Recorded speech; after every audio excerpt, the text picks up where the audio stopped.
And the technology that we're going to share with you this weekend has a unique name. We call it reality bridging. Reality bridging. I'm going to make you go into a deep trance trying to figure out what that means, right?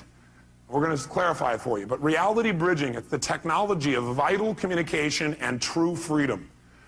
Because what you're going to find is, you're going to find there's going to be a vitality in your communication when you start using the techniques we're going to teach you. And there's going to be a sense of absolute freedom where you can share with somebody what your real feelings are and never ever offend them. They won't have to hear you and cry and feel bad, and you won't feel so bad either. We want to make sure that communication is vital, that you're always connecting, that you feel good when you're communicating, so does the person you're communicating with, and it produces results. That's our outcome. And to be able to do that without having to worry creates an unbelievable level of freedom for people. Because how many of you, be honest, have felt feelings at times and you were upset, but you didn't share it because you didn't know how, or you didn't share it because, well, you thought, well, maybe it's really about me, or you didn't share it because you didn't want to offend somebody even though you were mad or upset. How many have had that experience in the past?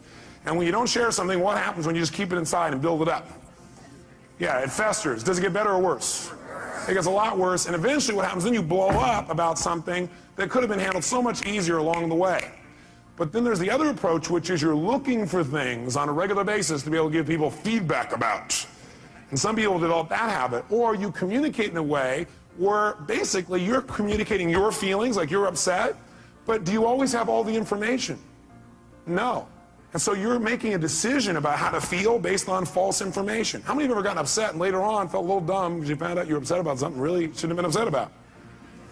So one philosophy says, keep it inside. The other philosophy says, well, get it out. Well, what if you get it out and then you find out that you were wrong? By the way, do we like being wrong? No. So then what would we probably do? Justify, defend? Well, yeah, I didn't know that, but if you've done that before. Right? And that does not make a relationship work. Plus, that person gets upset. It's kind of like, anybody ever come up to you and say, why are you upset? And you go, I'm not upset. You go, no, yeah, you are. You go, no, I'm not. Yes, you are. Well, I'm getting upset. Okay, that also happens unless we're really clear. So what we're really going to do is we're going to start our whole basis of studying of communication to remember one thing, and write this in your notes if you would, and that is the quality of your life is directly related to the quality of your communication. The quality of your life is the quality of your communication, period. The quality of your life is the quality of your communication.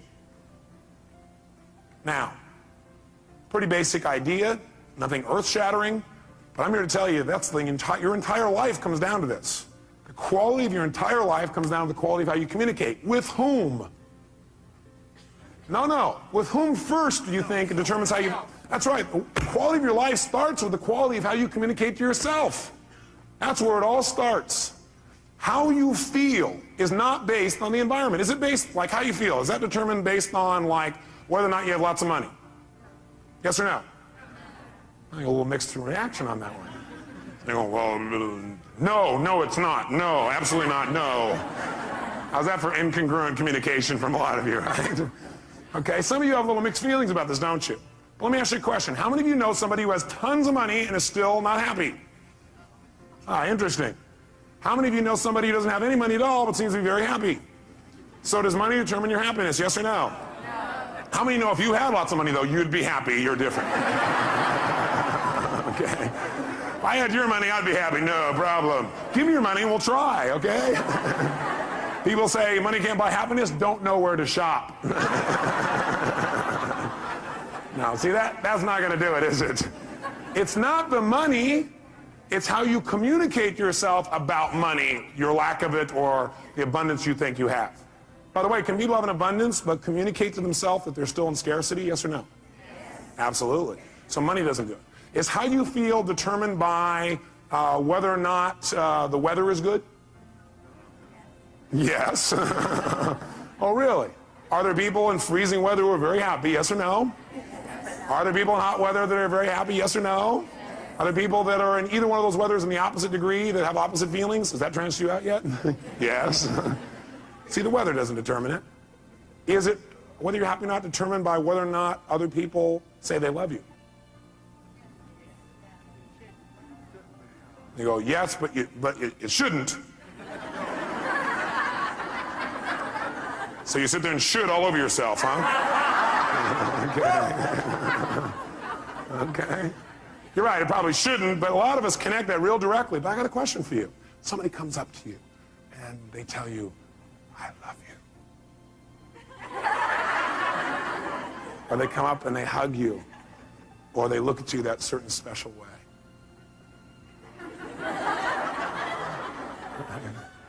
Or they kiss you passionately, and you have these feelings inside. You begin to come to attention, gentlemen.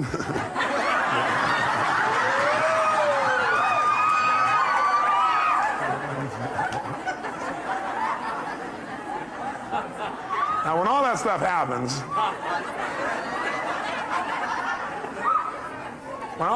happens, my question for you is, what made all that happen? Was it really the kiss that did it? Yes, sir. No, I don't think so. If that's true, kissing your dog would get you excited. It wasn't a kiss. It was the meaning you associated to that particular moment when tissue touched tissue in that unique way. That's really it, isn't it? It isn't actually... Yes! It isn't actually the event itself, is it? It is rather what we communicated to ourselves about that event. Somebody hugs you and you feel good. Do they make you feel good? Yes or no? No. What makes you feel good is you've got a set of rules inside your head that say, if somebody touches me quite like this, they look like that, sound, smell, feel like this, then I get to say, ooh. Okay. And so you say, okay, it's time to feel good, and your brain goes, and you start feeling good. Right? So the bottom line is we determine how we feel by the way we communicate to ourselves, by the meaning that we communicate about a situation. See, it's not the event that determines how we feel. It's the meaning that we associate to the event that determines how we feel. And that meaning is something we create and we communicate to ourselves. If you're upset about anything, all upsets come down to the meaning you associate to something. If you're upset about something, it's because you're thinking, well, that's because this means they don't care about me, or this means I'm no longer in control, or this means I'm not respected, or this means. All upset is based on a meaning. And how many times have you been wrong when you linked up the meaning? Anybody been wrong, yes or no? Yes, this means yes. I'll guide you through this, okay? We've all been wrong. So what we've got to really be able to do is to realize one thing, and write it in your notes. Nothing in life has any meaning except the meaning that I give it. Nothing in life has any meaning except the meaning that I give it.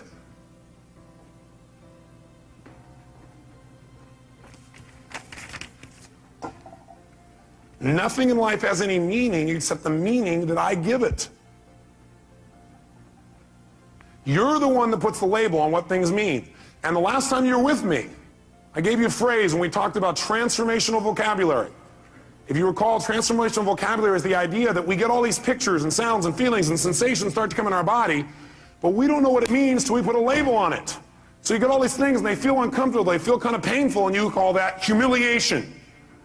Will that intensify the feeling more than if you say, you know, I'm a little frustrated? Yes or no? You better believe it.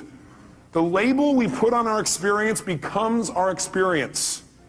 And we are the person doing the labeling. Now, granted, I'll agree that most of us are on automatic pilot.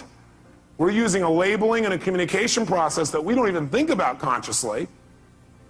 And we can easily point to other people and show how they created that feeling for us. And certainly they helped us to get into state. They helped us by giving us some feedback, but we still determine the feeling. I'll give you an example. I was in Hawaii recently. I couldn't believe it. I read this article, and then I saw the thing on TV where they interviewed this guy. He was out swimming, and the shark came and bit his leg off. Yeah. You'd think he'd be fairly upset.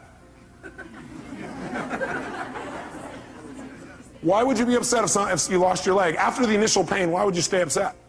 Because of the meaning you'd link to that, right? What would be the meaning that would make you feel upset all the time? That's right, the meaning of loss, that you had lost something.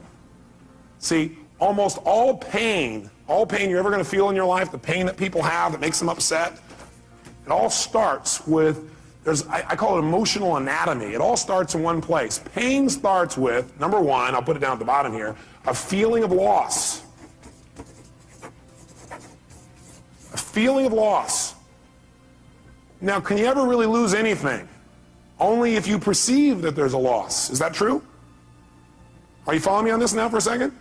You can only feel loss if you perceive it. In other words, you have to tell yourself there's a loss. You have to communicate that you've lost something.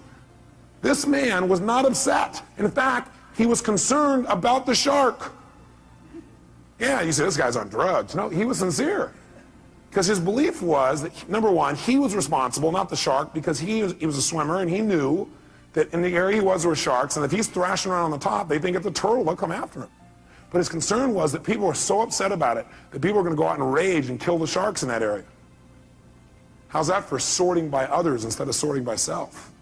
So the meaning for him was, this was a learning experience. That's what it meant to him. For other people, it mean, I'm maimed for life. With a different meaning that he communicated. If he would have said, I'm maimed for life, I'll never be the same. You know, I can never accomplish anything. A woman will never be attracted to me. I'll be a gimp for the rest of my life. If he would have linked those meanings, do you think he would have been in the same state, yes or no? No way. By the way, maybe this is temporary, right? I don't know. I don't know this guy. I'm not going to be around a long time to meet him. But I can tell you for years what I've done is interview people who are absolutely what I think are spiritual masters. What I mean by spiritual master is not flying to the east and meeting somebody who sits and meditates. I mean somebody who doesn't have the use of their legs or their arms and lives in absolute joy and is totally loving and tries to figure out how to contribute to other people. To me, that's a spiritual master. And I'll tell you what, there's tons of them. And they're my friends now because I go to learn from them. You know what I find out? They have developed belief systems that have helped them to interpret human behavior in a way that causes them not to be upset. Because no matter what happens, they finally figured out something. If you want to succeed in life, figure out how it works. And then do it that way. Not the way you think it should be. See, what most of us do is we run around in life with all these rules about how life should be, about how you should be, about he should be, how doctors should be, how staff should be, how patients should be. But you know how they're going to be? How they really are. Not how you want them to be. And then every time they don't meet your criteria, rah, you communicate to yourself, it's time to be annoyed. Or maybe a more intense word. Is that true? When you have an upset of any sort, you're feeling some negative emotion, it always comes down to really you have a feeling of what? Loss. But do you ever really lose? No, you don't ever lose anything. It just changes form. Hey, nothing in the entire universe ever disappears. Nothing. Not your physical body, not rocks, not stones, nothing. Everything in the universe transforms from one form to another. You take water and you try and destroy it, let's say you boil it, what does it become? Steam. Everything in the world transforms to a higher level. It's always transforming. You got to realize you can't lose anything. You can transform things, but you can't lose anything. Now you can try and pretend you've lost something. You can be upset with somebody and they go, oh my God, I've lost their love, or they've lost mine, or I've lost respect. How do you lose respect? You can't lose something that's already inside of you. See, the problem is people are, looking for love in all the wrong places.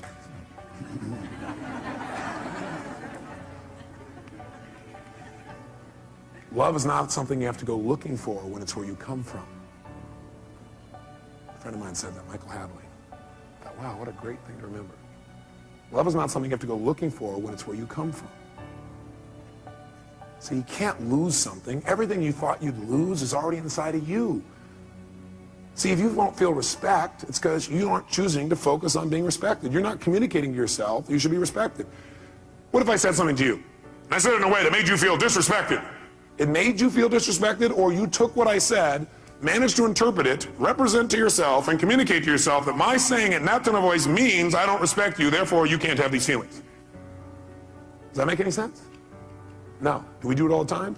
Yes. Do we want to continue to do it? No. Okay? We want to change that. You can't ever lose anything. Now you can perceive you've lost something. And by the way, do some people who've not lost a limb, not lost their eyesight, not lost anything, feel like they've lost over little stupid things, yes or no? Some people feel lost about something they never even had in the first place. Like they had this goal and it didn't happen. And then they go, shh, I lost my goal. You never had it. Or they had this expectation. Most upsets are about expectations that aren't met. Isn't that true? You expect somebody to do something. You expected yourself to do something. You expected life to do something. You expected the weather to be a certain way and it didn't happen. You go, oh, I lost out. How could you lose out on something you never had? You must have been very confused. So you can't lose. But if you want to feel bad, what you have to do is have the illusion of loss. Create the illusion of loss. That's all you have to do to feel bad. So I'll guide you on how to feel bad. Step one, feel bad. Create the illusion of loss. I want you to make sure you take notes. The next time you want to feel bad, you know what to do. Okay? Now, after the illusion of loss, what that usually does is that creates the second major emotion in the anatomy of human emotion, and that is feeling of hurt. Feel hurt. And usually what happens is people don't notice the loss thing. They notice they feel hurt. If they're sensitive. Because this stuff happens pretty fast, doesn't it? Like, we've forgotten it's loss. All we know is we feel hurt. Anytime somebody feels hurt, what it really is, they have a sense of loss about something. They lost out on their expectation. They lost out on what they thought they had. They think they've lost out on something else. They think they're missing out. They think something has changed. They think they're losing something. And they feel bad. They feel hurt. How many have felt hurt in a personal relationship? Great. Tell me, raise your hand and tell me, what did you feel hurt about? Give me an example. Yes, sir. You felt hurt about dishonesty, meaning you felt this person had been dishonest with you. Now, are we absolutely certain that this person was dishonest, that he felt that was dishonest? Yes or no? Is it possible this person was not dishonest, but rather he interpreted their behavior as dishonest? Yes or no? Yes or no? Yes. I had a conversation with my mom not long ago. I couldn't even believe it. She was like all hurt. She said, I'm really, and she went to the next level. I might as well tell you what it is. Most people, by the way, don't stay in hurt. They manage to immediately amp up into anger. Is that true? That's right, and that's the third emotion. So if you're angry, what you really are is what? Hurt, which means you really just have a sense of what? That's really it. So my mom was upset. I was like, what are you upset with me about? I mean, what did I do? She goes, well, she does flowers for seminars. And she asked me if I would contact this hotel and have the hotel like use her services. And I said, I'd be willing to, but I don't think they do that. I mean, they never do it for us. Well, she talked to somebody else, and that somebody else told her that the hotel does it all the time, and they contract with somebody else, so your son must not really care about you. Now, she was also in a very stressful state. Does the state we're in just our normal life affect the way we interpret meaning? Yeah, she was stressed about a bunch of other things, so while she's in a stressful state, somebody said this to her, and she went, oh, my son, he just thinks I'm a pain in the butt. He just wants to get rid of me. He must be ashamed of my work. He must not like my flowers. She created all this wonderful stuff. Can we create all kinds of shit in our head? How many are good at creating shit in your head? Okay. All right. Good. I am too. We all are. I'm not picking on my mom, trust me. Oh boy, it's on video. Now I'm really in deep shit. She taught me everything I know. She did teach me a good deal of what I know. Gave me a great foundation for my life. Point is, though, seriously, is she's all upset. And she thought that I had lied to her. Now, first of all, when she said I had lied to her, what do you think happened to me? Like, me, honesty is one of my highest values. I'm probably too honest. I tell people everything. Right? What? Right? The fact that she questioned my honesty. How many of you, somebody questioned your honesty and you know you're honest? I mean, that really upsets you. What do you think I got when she said that? Angry. How could you say that? And plus, I just did all these things for you. And I started remembering all the stuff I was doing for her, and I said, I have never lied to you in my life. Well, maybe when I was a little kid, but not since then. I said, what are you talking? I can't even believe that. Why was I angry? Because I felt what by her statement? And I felt hurt because I had a sense of what? Loss. And my loss was, how could we lose that connection of knowing who each other are? My own mom. I mean, do anything for her. I just got done doing this unique thing for her that, I mean, blew her out of her shorts. She didn't ever expect it. Right? Blew her out of her shorts. Interesting picture.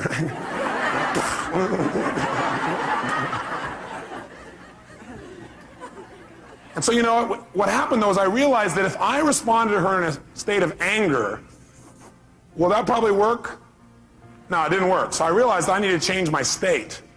And I asked myself a question that helped me a lot. And the question I ask is, what's probably going on with her that makes her treat me this way, or treat people this way, or respond this way? Instead of, how dare she? Why? How can she treat me this way after I've done so much for her? Which would do what? Make you more what?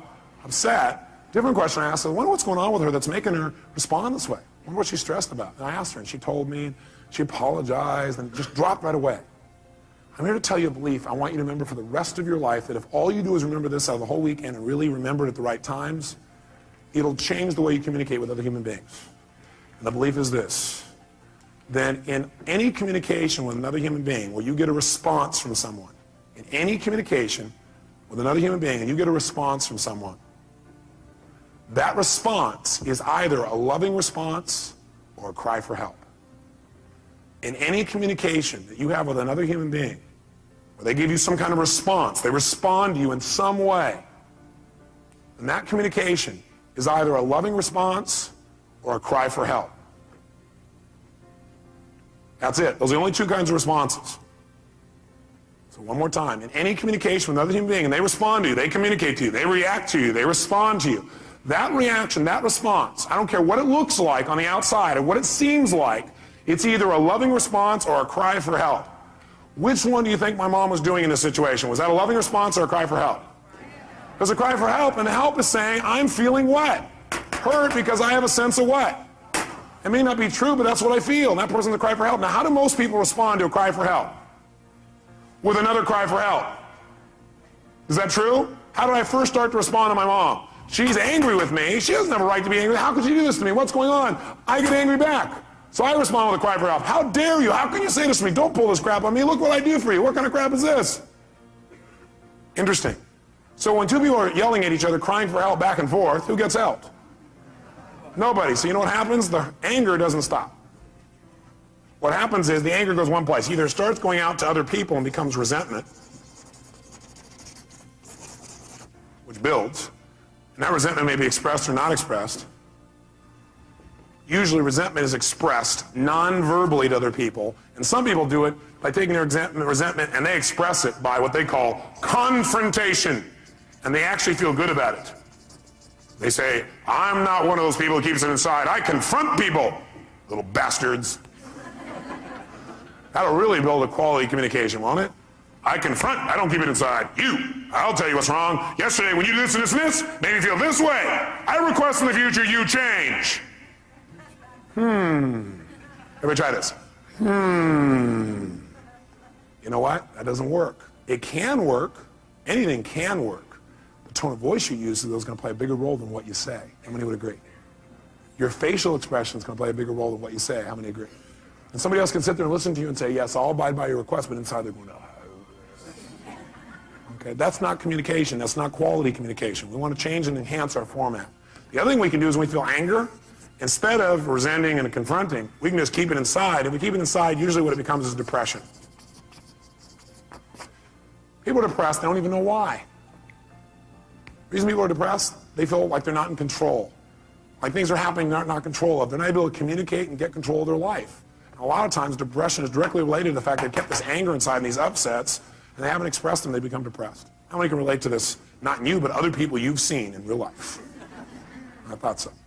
So the bottom line is, what we've got to do when somebody responds to us with a cry for help is give them what kind of a response? Which of the two responses should we give somebody when they give us a cry for help? A loving response. Is that always easy to do? No. What it requires is you to remember that no matter what it looks like, they're just really crying for help. Somebody's angry. How dare you do this to me? You go, how dare you do this to me?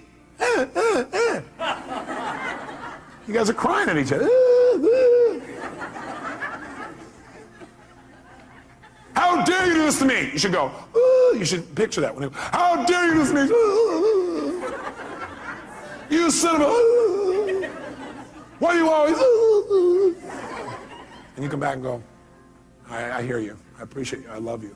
That's not my intent. How can we make this work? I'm willing to make it work. Thanks for sharing your real feelings with me.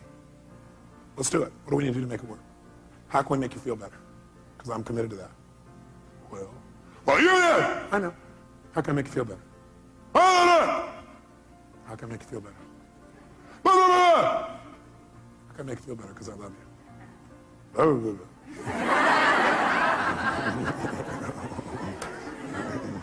How can I make you feel better? I'm willing to do it. What is it going to take? How can I feel it? What will it take? Let's do it right now.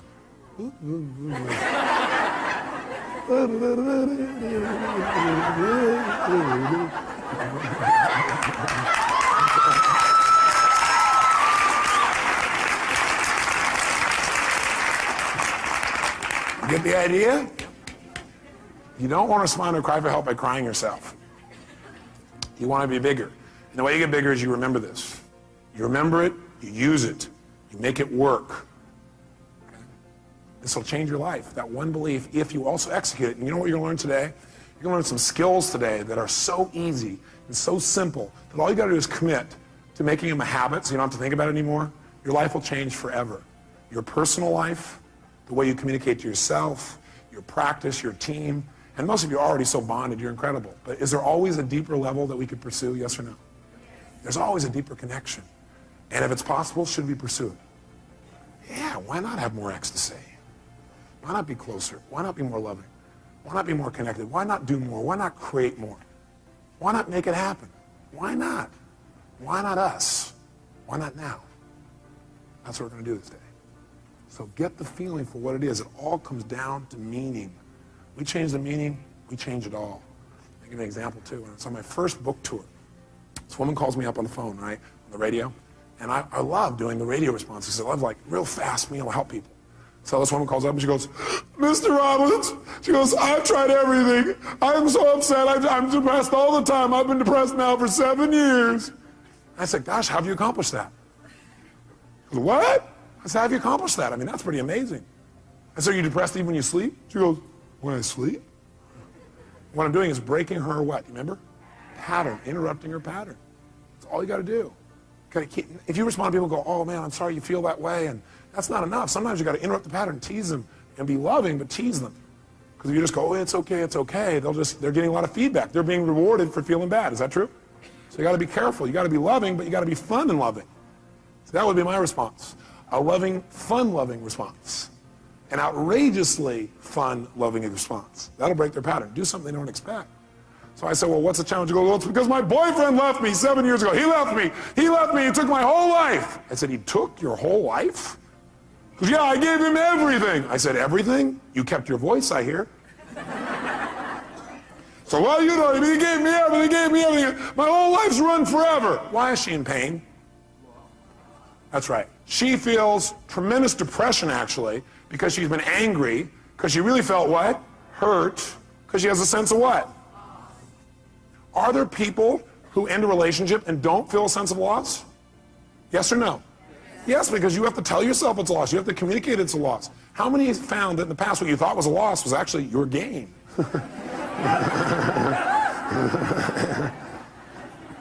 But when you thought it was a loss, how did you feel? Hurt. And it may not have been a loss of them, it was a loss of your own self-esteem. Well, they left me, they must not have loved me, I wasn't good enough. You know, I'm not good enough. The loss of your own self-esteem, but you do that to yourself too. It's just not truth. The meaning you made up in your head. We're making all this crap up in our head, and it's not true. You got to be careful about the meaning you label things. You got to take control of that process. So this woman's going, well, he left me, that's why my whole life is over. The reason she's upset, the reason she's this angry, is not that she feels a loss, but she's labeled that loss. Because of that, my whole life is over. How would you feel if your whole life was over? A bit depressed? You better believe it. So I said, look, bottom line is, I said, ma'am, you got to change your state. The state you're in right now, you're going to keep thinking your life's over. You got to change your state. She goes, yeah, well, I've tried. I said, what have you done? She goes, well, I've taken drugs. I said, well, you know, what else have you done? I've seen my therapist for years now. I've done this. I said, you know, stop. I started yelling on the phone on the radio, right? And so I can imagine her face going, what, is he crazy? What's going on? I said, you listen to me right now. You want to change this? You do exactly what I say. When I say now, you put the phone down and you run outside and you just yell 2 words at the top of your lungs over and over again. Next, next, next. As you think about your old boyfriend. At first she was like in a deep trance with no reaction, right? And all of a sudden I heard this chuckling. She's laughing hysterically. Right? She starts to laugh. I said, just yell next. Go out there and look around, see men, and go next. As soon as she started laughing, I said, think about your old boyfriend. She starts laughing. Think of your old boyfriend. She's laughing. Think of your old boyfriend. Laughing. Think about your old boyfriend. Pretty soon when she thought of her old boyfriend, guess what she began to do? Laugh. Right? Now, am I belittling the relationship? No. But do you think if she laughs when she thinks about it, she'll be able to deal with it better than if she cries? You better believe it. See, our state affects a lot of the meaning we link to things. When we're stressed, well, we can make out the worst situation out of virtually anything, can't we? See, you got to remember, you're the producer of this play. You're the one writing the script of this movie. Now, some of you, though, have like one style of writing called drama. Maybe you ought to try writing a comedy instead. It might be more enjoyable. Some of you have written a love story. My congratulations to you. Some of you have written an adventure story. Some of you have got one garbled story that doesn't seem to make any sense. Maybe it's time you cleaned up the script, which doesn't mean go back and rewrite it all. It means tear up the old one. Do you have to go back and rewrite the whole script in order to make it work? Yes or no? Now what you can do is set it aside and move on from here. What a concept. Decide, what do I want now? What happened to my past doesn't mean diddly. What matters is where I'm going. If you're trying to drive in the future using the rear view mirror as your guidance tool, you're going to crash. Plus, you know what? Your future is going to look like your past. Pretty scary. Maybe you ought to just let go of the past. Tear up that script. You don't have to keep playing that same play. Write a new one now. Don't tell me, yeah, but look at the script I've been using all my life. Who gives a shit?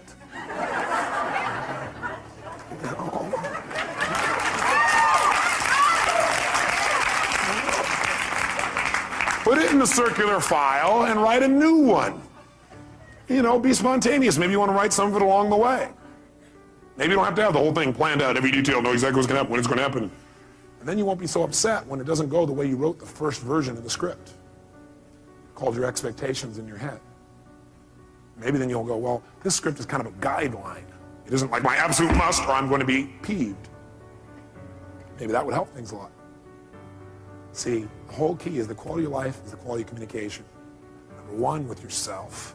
Because nothing has any meaning except the meaning you give it. And the meaning you give it is going to determine how you feel. How you feel is going to determine what you do, and what you do is going to shape your destiny. See, if I interpret this means this person doesn't love me, and now all of a sudden I'm going to feel lousy about it, and I'm going to do things either verbally or non-verbally to get back maybe. Or, at the very worst, I'll withhold my emotions because I don't want to be hurt again. And does that withholding make my relationship better, yes or no? No, and now all of a sudden we start to drift apart.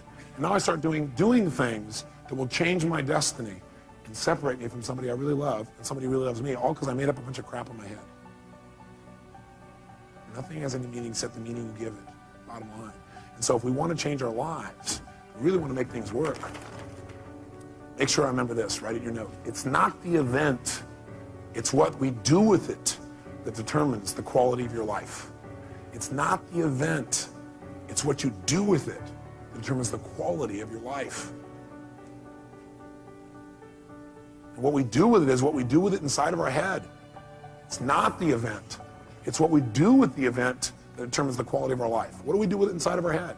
We can take things that destroy other people and cause them to make us better. This whole seminar today you're going to go through is a result of me having an event that was not pleasurable last night. Especially since I was exhausted, I had no sleep. That also amplified my feelings about the situation. And then what happened was I asked myself a question. How can I use this? What's great about this? I was not feeling it was great. How can I use this? What's great about this? My brain started saying what's great about this is it means what we tried to do before this wasn't making sense. We almost had it, but it wasn't quite there. So what's great about this, I found that out because I want to share with you the best. What's great about it is I can use this intense emotion to see what really will work in the most intense feelings I've got. Wow, what a great deal. See, it's not the event, it's what you do with it. And remember, the meaning you associate or assign to something, the meaning you associate, in parentheses, or assign to something, determines how you feel and what you do. So the meaning you associate or that you assign to something determines how you feel and what you do throughout your life.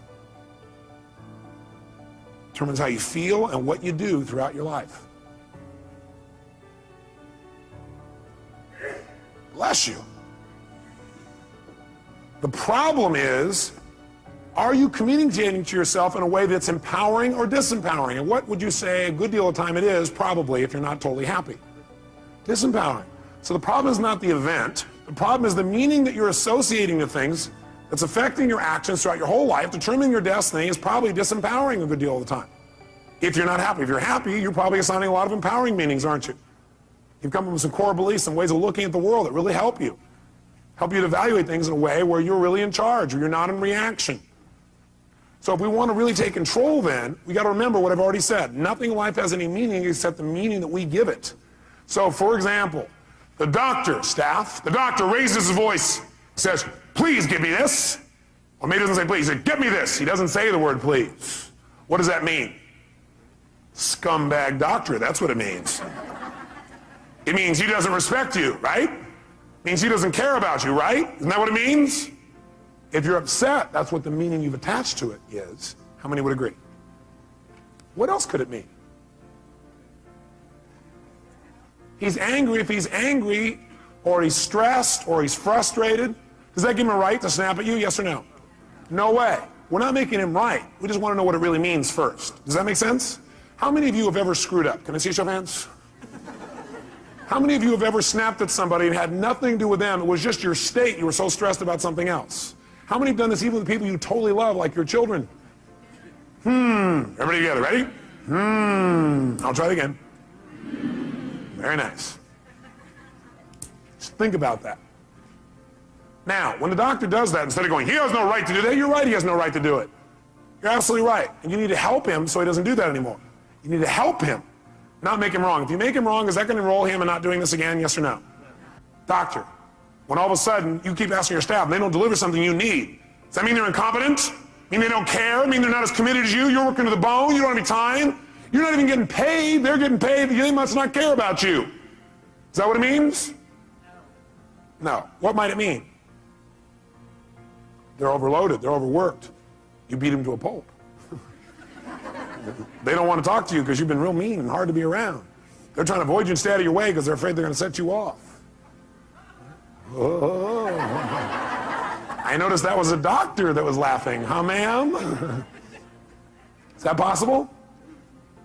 But see, which meaning you assign will determine how you feel and how you treat people. Isn't that true? And it doesn't just stop there. It continues.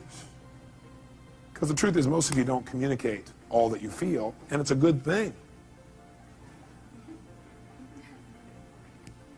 Because words spoken in a moment of anger, some words like that are never forgotten. Now, that's not true. You can forget them, but people think, I'll never forget that. They keep telling them, I'll never forget that. I'll never forget that. I'll never, never. I will not forget that. And they work real hard to remember it. But how many of you have forgotten your own home telephone number, address, or how to spell the word the? So you can forget, can't you? Yes. Actually, forgetting is a very useful tool. I may want to teach you before the weekend's up the power of forgetting.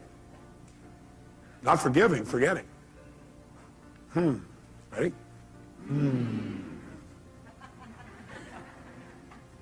Is it sometimes useful to forget? Yeah. Especially if what you're forgetting is only your perception.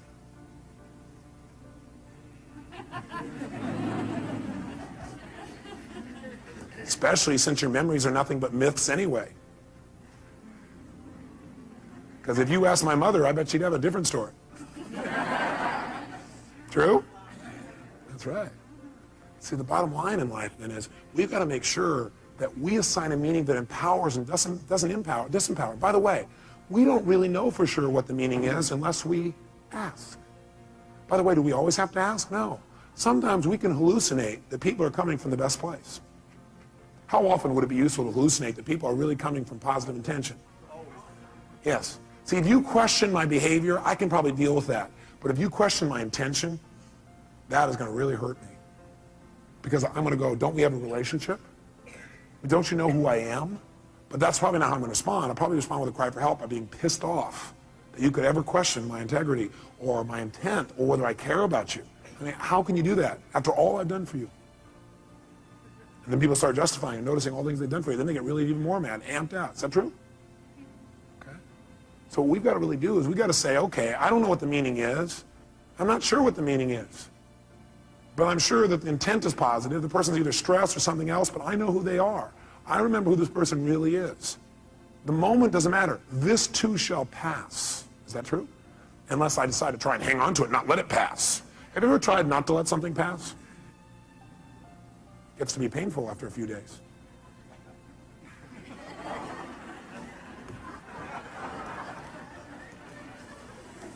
You come home. You caught that one, huh? That's good. That's right. You come home and your spouse is watching TV again. They're reading the newspaper again. They didn't say they loved you again. What does that mean? Scumbag, that's what it means. Divorce. They don't care. They don't love me. They're not attracted to me anymore. Can't imagine why they wouldn't be attracted to you when you're in this personality.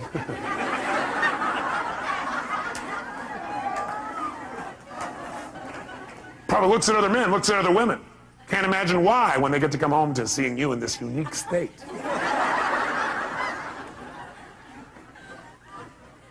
Because they don't have very good taste, that's why. They don't know what they've got. Maybe they know what they've got. Maybe that's why they're looking. The meaning we link to things determines our actions, therefore our destiny. I've already shared that with you. The key then is to choose empowering versus disempowering meanings.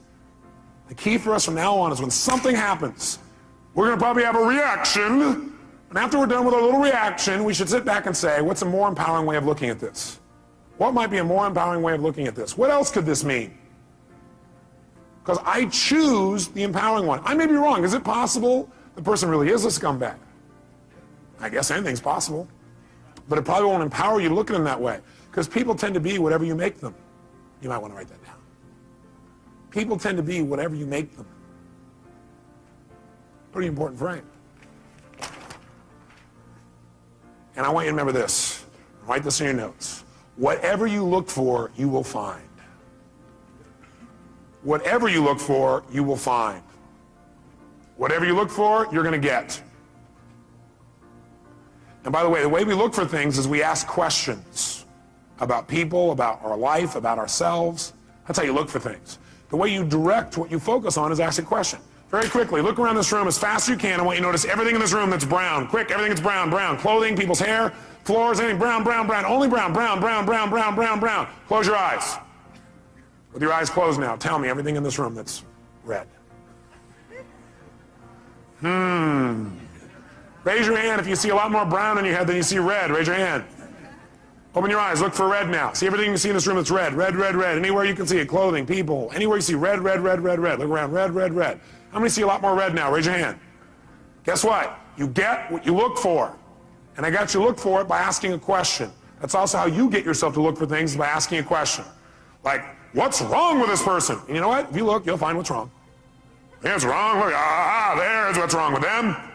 Why are they such a scumbag? You say, okay, why? All right, here's one reason. Here's another. Here's another. How come I can never succeed? Well, let's see here. You look inside, you say, oh, yeah, these suspenders aren't the right level. Yeah, this here. Yeah, I have my childhood. Yeah, I got all the reasons. We get what we look for. Can you find somebody who's horrible, and could you find something good in them if you look for it? Yes or no? Yeah, because you're the one that determines whether it's good or not anyway. Isn't that true? Could you find something good in Saddam Hussein if you wanted to? I'm not saying we should. Right? If you wanted to, could you? Do certain people think he's good? Yeah. People say, hey, he's gotten back our land. I don't necessarily agree. But you don't have to agree to be able to appreciate. Is there a difference? Yeah. You can appreciate somebody's view even if you don't agree with it. You can appreciate that for them that's true. You can appreciate that they have a different reality than you have about something. Most of us think we all have to share the same perceived reality. Now, sure, we share the same physical reality, but physical reality is not what most of us experience. We experience a perceived reality we've made up in our head. Isn't that true? And so do you remember what the title of this technology is? Bridging realities. What we're going to want to do is build a bridge between our reality and somebody else's so that we can connect and have a relationship. We don't have to make them live in our reality. We don't have to hold our reality as though absolute. We can create a bridge, and by having that bridge, we can exchange information between our two cities, our two communities of emotion, our two communities of understanding. We have to create a connection. We're no longer separate. We're connected, and we can share. We can have our own identity and feeling. We can also connect and share, and there's no limit. We can do it at any moment. All we have to do is choose to cross the bridge. That's all we got to do. Bridge the reality. And we're going to show you how to do that with people for the rest of your life. It'll change your life like few things you've ever learned in your life. It'll be so simple, it'll be a joke. But it starts with this basic philosophical understanding that the way you feel is based on the meaning you give things. You're the one giving the meaning no matter what, even though it feels like somebody else. And the question is, are you doing an empowering meaning or a disempowering meaning? And if you say, yeah, but look, I got proof. I got proof that what I'm saying is true. Do you want to be in right, or do you want to be in a relationship? Do you want to be right, or do you want to be in love? You ought to write that down and ask yourself this as a question in the future. Next time you're in an argument, you want to ask yourself, do I want to be right or do I want to be in love? Because that's really your choice. That's really it. See, I think I told you last time I was here, I had a time a few years back where I had a unique partner who I really cared a lot about. He embezzled $250,000 and had me $758,000 in debt. I got a bit peeved by this. I got angrier than I ever remember because I felt so massively what? Hurt. And it's because I had a feeling of what? Loss. The money was part of it. The ability to not have to think about money was another part of it. An equally big part of it was I cared about this person. And they took advantage of me. I felt the loss of trust, the loss of love, the loss of connection. All that got stacked into this anger. How many would hear that? Okay. But see, the truth of the matter is, do I have every right to be able to point and show that this guy is wrong? Sure. Will that make my life better? No. What I got to do is say, how can I use this and move on? Not make him right, not make him wrong. Just go, okay. God, I wonder what would make a person do that. You know, when I finally started asking what would make a person do that, I created my entire Destiny Technologies. It probably is the most powerful set of distinctions I've made in my lifetime. Because I figured out how I could use it and what I could learn from it, instead of how can this happen to me? And I turned my finances around like 100-fold. My little company doing $4 million a year to $50 million a year. It's a fairly large jump. All because I chose to create a different meaning. The meaning is this is a chance for me to go to the next level. The meaning is this is a chance for me to learn and make something better than it's ever been before. Once you link that meaning, the world changes. Just remember, if you don't like the way you feel, change what things mean. Change your perception of what something means or change your actions. That's what it takes, and you'll change the way you feel in a heartbeat. I put a little metaphor here, a couple of them for you. I just want to remind you that when you decide you can't find something also, remember I said what you look for, you'll find? When you decide you can't find something, you'll also discover you won't find it. Because whether you believe something is true, whether you believe it's not, you're right. How many have had the experience of having somebody say to you something like, can you find me the salt? And you think to yourself, hey, would you go in the cabins and get me the salt? And as you're walking there, you're thinking, I don't know where the salt is. And you walk up there, you open up, I don't know where it is. And you really do look, don't you? You really look. But you already have this belief that says, I can't find the salt.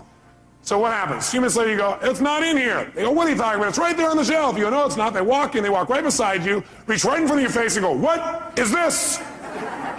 And what is it? Salt. How many have had this happen to you? Now, the salt wall's already there. You said, Tony, what I look for, I'll find. Yes, what you look for in earnest, you'll find.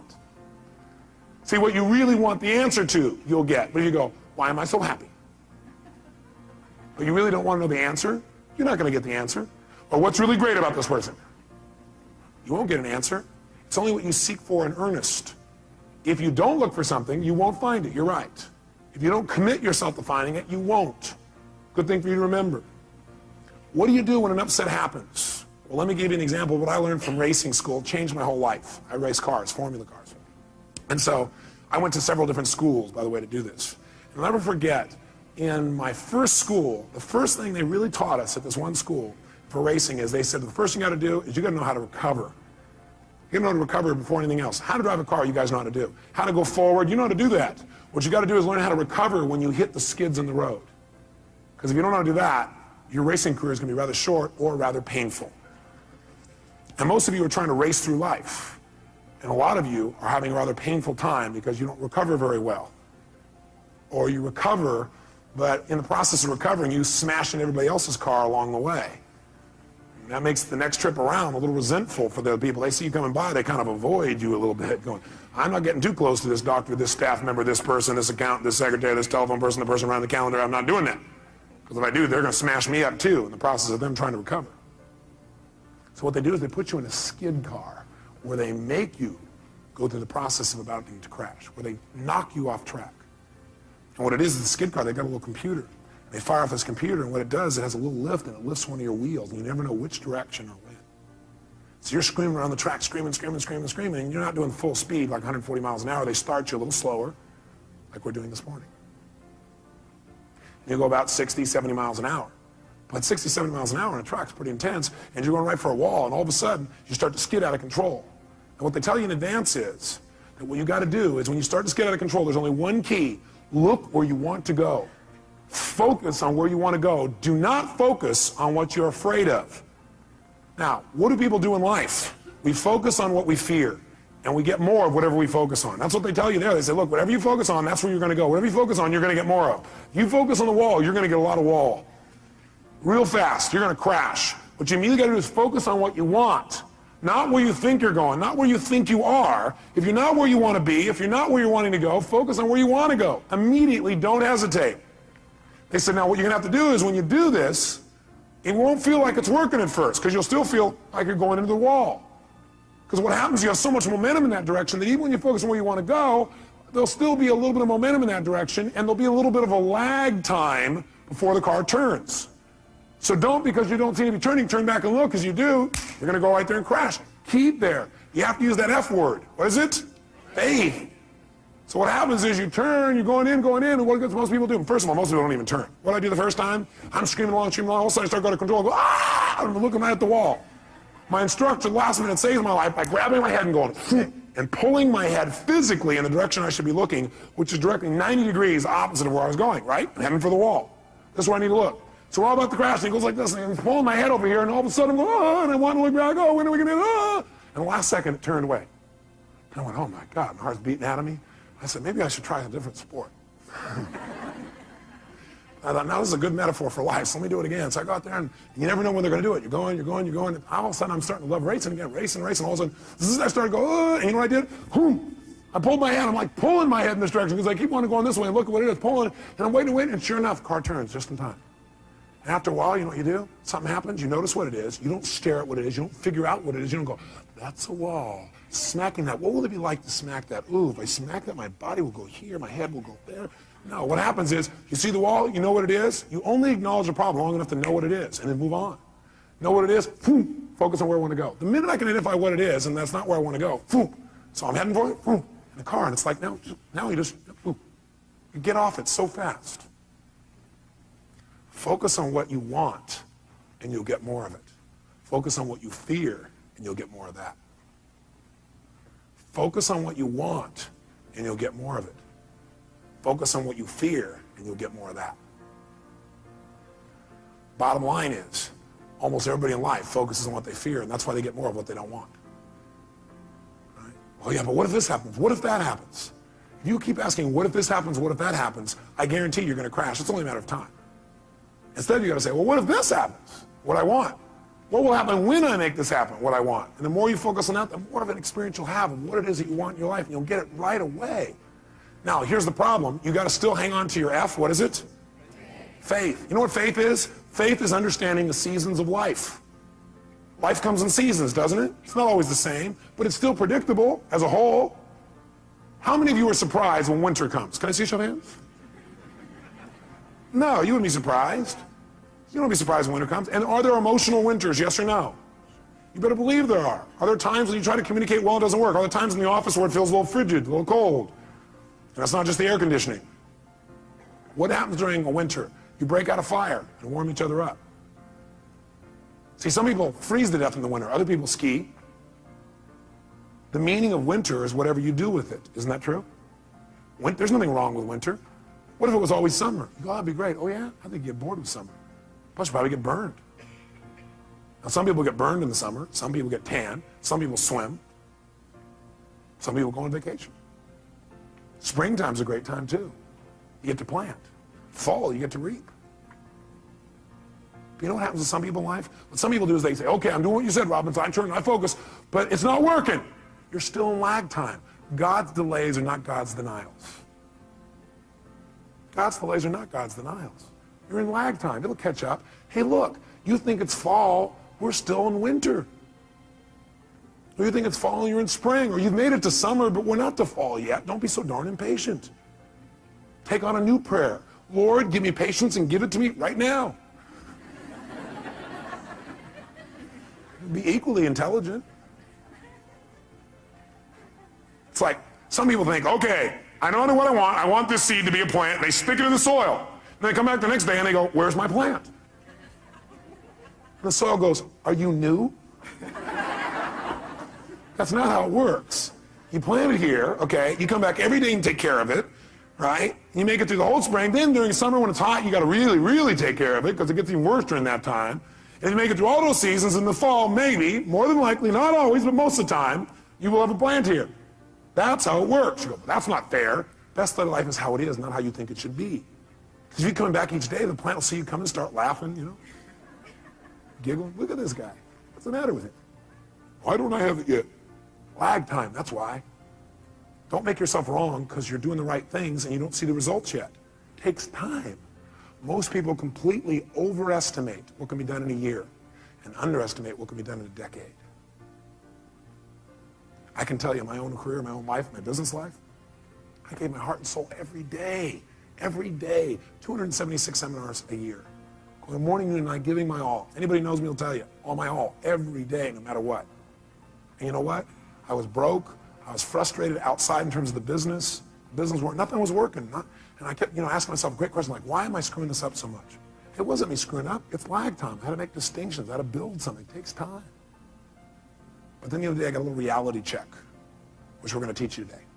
My reality check is I'm flying up to Los Angeles to do my seminar up there in my helicopter, my jet helicopter. It's a tough life, but somebody has to live it. So I don't have to drive for 3 hours. I jump in my helicopter, I'm there in 35 minutes. And plus I go down and dive down by the dolphins in the water and lift back up and play. It's like having your own roller coaster. And I'm flying over this area where I used to work in Glendale, California.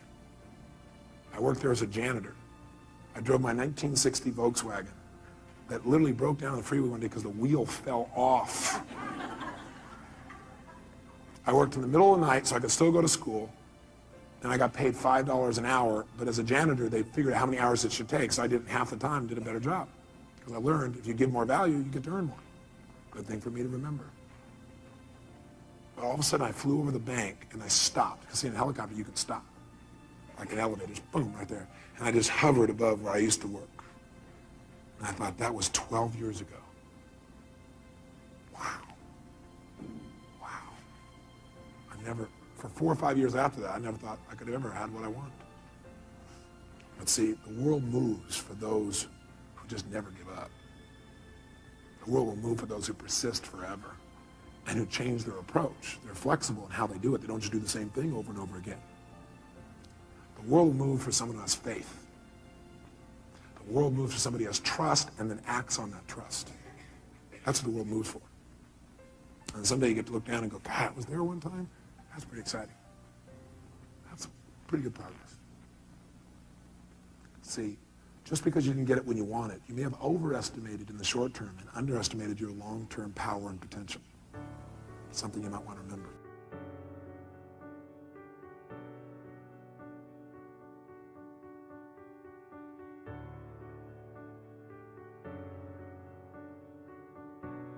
We mentioned something earlier, but I want to make sure you put it in your notes. And that is the state we're in the moment, the state we're in at any moment, powerfully impacts the meaning we associate to something. The state we're in the moment powerfully impacts the meaning that we associate to something or that we assign to something. So one way to change what things mean to you is just change your darn state. Is that true? I mean, if you're feeling great, do things just kind of bounce off you that normally if you're feeling upset? Would you change the way you look at them probably, change the way you feel about it? You bet. So we need to really still manage our state. And we talked about that a great deal last session. I want to make sure that that's part of your life's work. Because your life's work is really learning how to live in a way where you spend most of your time enjoying yourself, very little time in pain. Most of your time in pleasure, very little pain. And living your life hopefully in a way where not only do you feel good all the time, but the people around you feel good just by being around you. Because they're around you, they feel a lot less pain and a ton of pleasure. See, that's my idea of success. Success is when you've learned to live your life in a way where you experience tons of pleasure every day and almost no pain. And simultaneously, where the way you live also causes the people around you to experience very little pain and tons of pleasure. Then you know you're really successful. Because if you feel good and nobody else does, you're a failure. Now, that doesn't mean you go around and try and make everybody feel good. Some people have an investment in feeling bad because they think feeling bad equals feeling good. Are there people that believe that, yes or no? Yeah, because they think if I feel bad, then people will notice me, or they'll love me more, or they'll help me more, or I'll get more attention, which means feeling good. People have weird crap they work up inside their head about how to get to feeling good. Some people think I'm going to feel good when I make $1 billion. Some people are like, when I have this, this, and this, when I get married, have these many children, this and this, then I'll feel good. Some people have, well, I'll feel good if I feel bad, because then people notice me and make me feel good. Or you could just like choose to feel good. Which one do you think might be a more intelligent approach? Because who's in control there? You are. You don't have to worry about the environment. By the way, when you're feeling good, it tends to make you want to feel even better. It makes you share good feelings with other people, which makes them feel good, which makes them reciprocate usually. Not always, but usually. Kind of nice. So the bottom line is we got to manage our state still. And as a reminder, as far as that's concerned, changing state means change the meaning. And the way you can do it is either by changing your what? Anybody remember from last session? Change your what? Change your what? Change your physiology. Physiology, again, means the way you move, the way you breathe, your facial expressions, your gestures. The way you use your body determines the way you feel. You got to remember that for the rest of your life. If you're not feeling the way you want to feel, first thing you do is just change the way you're moving. Emotion is created by what? Motion. Emotion is created by motion. You have 50 muscles in your face. A slight change in any of these muscles will radically change the way you feel. Remember we did this last time, I think. What I'd like you to do right now, real quick, is create some tension in your body, some tension, then put a big, huge smile on your face while you're doing it and notice how it feels. How many feel somewhat excited when you feel this? Let me see your hands. You know why? Excitement has tension in it. The only difference is you send a different biochemistry into your body. You fire off different biochemicals when you make a smile. Physically, it changes. You want to get depressed? What do? Drop your shoulders, look down, breathe shallow, drool. Right? Change the way you move. Some people have limited emotions because they have limited motion. They're trying to express their feelings and they go, I have something important I want to share with you. Hear me. Feel me. I am man. Feel this? Versus, listen to me. Come on, let's make this happen. Let's do this. Do you understand what I'm talking about here? The more emotion you have, the more emotion you have. And there's certain emotions you're not feeling because you're not making certain movements happen in your face. You want to change that. You want to go for more. See, did I mention to you last time, did we talk about how certain people who live together for a long time begin to look like each other? Did I mention it? Do you remember why? Because in order to be in rapport, we like people who are like us. So we mirror back similar facial expressions. We do it enough, we literally mold our muscles to be in that way. And we use those kinds of emotions on an ongoing basis. A lot of people look like their dog. I don't have the explanation for that one. I don't know if they're mirroring in that case, right? Maybe they're trying to pick somebody like it, right? But see, the thing we got to realize is we got to control our physiology. So throughout this day, as last time, I want you to remember to live at level 10. You remember what that means? Living at level 10 means what you got to do is ask yourself on a scale from 0 to 10, where's my level of energy? 0 is dead, 10 is unstoppable. Which level is going to allow you to get more out of this weekend? Which one? 10, without a doubt. If nothing else happens from you coming to these fortune programs, but every time you get here, you demand from yourself for 4 days to live at level 10. You think you might develop a little stronger emotional muscle, yes or no? And pretty soon what used to be hard to do, like demanding 10, is the way you live. It's easy. It's like you can live that way easy, no problem. And now you go home and you live at that level. Does that impact your patients, yes or no? Does that impact each other in the office, yes or no? Does it impact your home life? Does that impact those ecstasy ideas we had about the relationship at home? Yes. See, if you're level 10 every time with your personal relationship, would that enhance it, yes or no? So how do you determine whether you're at 10 or not? You decide to go there, and the way you decide to go there is you got to ask yourself on a regular basis, where am I? See, I found the more you measure something, the better it gets. But if you don't measure it, you're not going to do well. If you set a goal on New Year's Eve, and then you check next New Year's, you're in trouble. Because you had one correction. It was at the end of the year, and it was too late. Once a month, you got a better chance. Once a week, you can really have it. Once a day, you won't have a bad year, you won't have a bad month, the worst you have is a bad day. The more we measure, the better we get. So what we've got to do is ask ourselves, where are we on a scale from 0 to 10? Where are you right now on a scale from 0 to 10? Sit right now like you would if you're at level 10. Okay, that's clear, you weren't at 10 then, isn't it? Come on, sit the way you'd be at level 10. I mean, absolutely, totally energized, excited, having fun, being outrageous and playful. Sit the way you'd be sitting right now if you're at level 10. Come on. And most, oh, you're not at 10, come on. Come on, this is not 10. Let me see 10 here. Come on, even more energy, come on. Most of you would probably have to make some noise or do something with your body to get to level 10. Come on, wake your body up, come on, come on, come on, come on, come on. Come on, wake your body up, come on. Come on. Come on. Now, this is level 10. Now, go to level 2. And imagine trying to learn in this pace for the next 3 days. Go back to level 10. Come on, go, go, go, go, go, go, go, go. Come on, come on, come on, come on, come on, come on, come on, come on, come on, come on. Now, I want you to commit you're not going to drop below level 8 for the rest of the weekend. Are you willing to do that? Yes or no? Yes. Yes or no? Yes. Great. Now, if it's tough to stay at level 10, you want to push yourself to level 20. So just as a reminder, stand up. Remember how we do this? We put ourselves in a yes state. All remember what that means? Good. Then what I want you to do right now is take off your jacket. You have that. Not your blouse, ma'am, just the jacket. And we're going to put ourselves in that yes state. We're going to put ourselves in that state I talked about last time. Remember I gave you a metaphor the last time we were together, a reminder. I said there's a puddle of water here in front of me, and I'm an old person. I come up to that water, what will I do? No, not just walk around it, I'll walk around it and bitch about it while I walk around it. Okay? But if I'm a kid, how do I deal with a puddle? That's right, yes, boom, that's the state we're going in. All those who want to do that for the weekend say aye. If you were in that state and somebody like came along and said, yeah, how do kids deal with that? They go, yeah. Would that be a healthier response than going, it's okay? I'm looking for new ways to hiss and get this person. Would that be more healthy, yes or no? Sure, it's more playful, it's more outrageous. Next time somebody is real bitchy, just get real bitchy back, we'll do it funny. Will that break their pattern? Yeah, you might piss them off even more. Well, at least we're moving them in some direction. So when I say now, what you're going to do is you're going to wake your body up like a little kid again. You're going to scream, wait. You're going to scream and yell and be totally outrageous like a kid. If you weren't here before, you'll catch on quick. Then, at the peak of our being totally bizarre, weird, outrageous, playful, seductive, fun, adventurous, and outrageous again, what we're going to do at the peak of that is we're going to go and we're going to clap our hands and say the word yes right at that moment. And when you clap your hands and say yes, at that moment, your job is to create more energy, more excitement, more outrageousness than the moment before. We'll do it faster and faster. At the end, we'll do the world clap. But what I want you to do is go to level 20 on this. On a scale from 0 to 10, you're going to go to level 20. You go, that's impossible. That's why we're going to do it.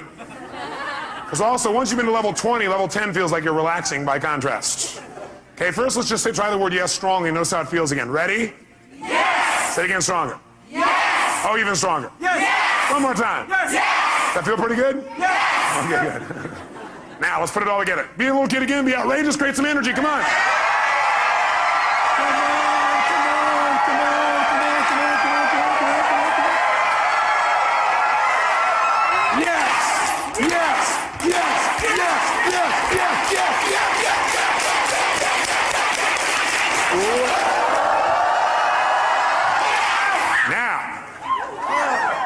How many of you are now at level 3? Now some of you here for the first time going, what have I gotten myself into? It's a cult! It's the yes cult.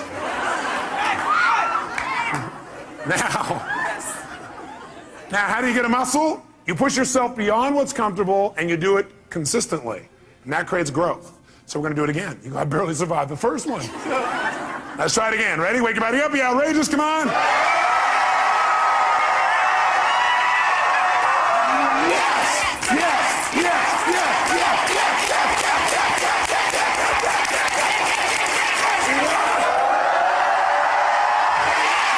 Now, in this state, if somebody had some petty upset with you, could you handle it?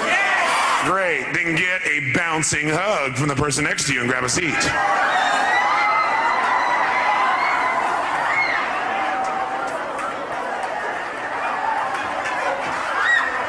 And grab a seat. All right. We said there were 2 ways, though, that we could change our state. One was to change our what now, nice and loud? Or the other is to change our focus. Change the way we're representing things to ourselves. Like picturing things in our head is one way we focus. Somebody doesn't show up on time, we picture in our head, I'll see why, because they're out there messing around, because they don't care about me, because this and this and this. Another way we focus is by what we say to ourselves. We represent, oh, well, they're not doing it probably because they don't really love me. And we talk to ourselves in certain ways. We get all these negative feelings. But if we change what we focus on, we change what we feel. If you think of something you're afraid of and you focus on it, will you feel it? You bet.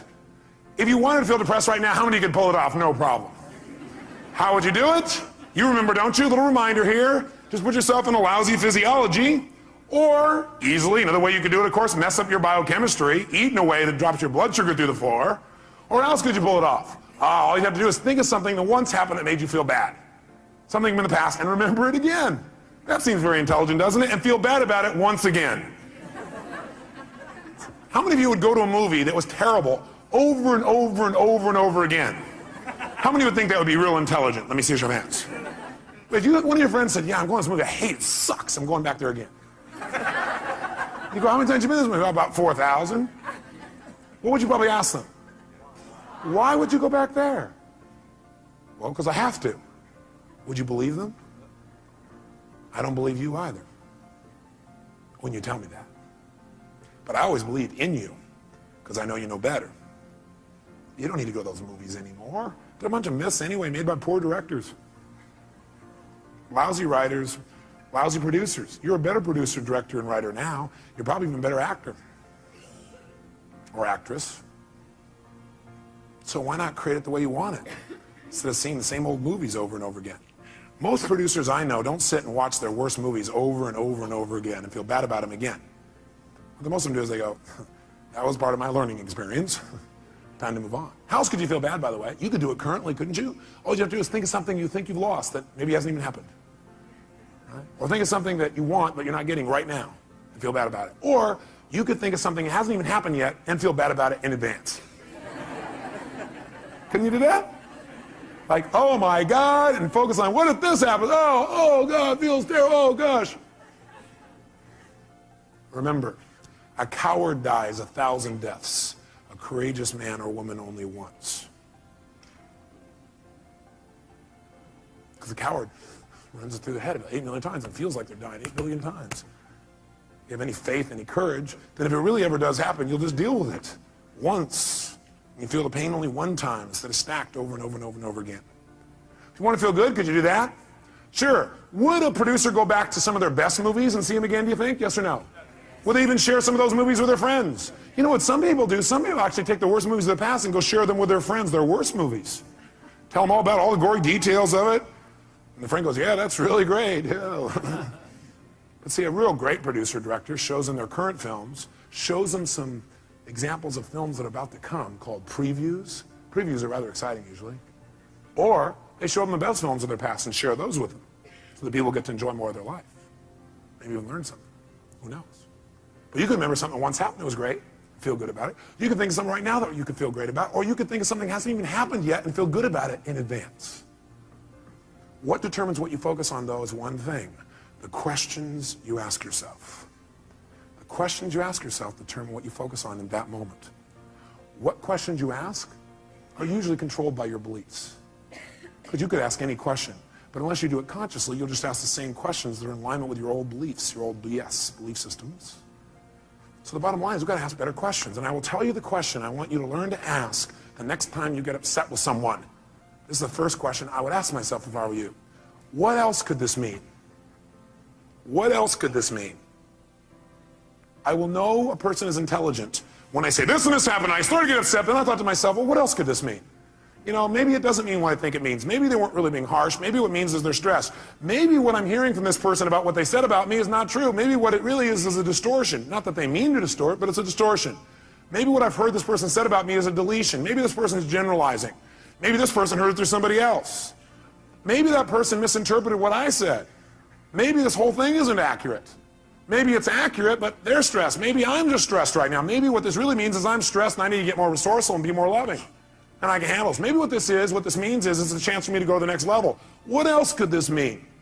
You're only upset when you've decided on a meaning that creates an upset. So if you're feeling upset, what else could this mean? Because again, how many of you have ever thought something meant something and been upset about it later on found you were wrong? How many have done this?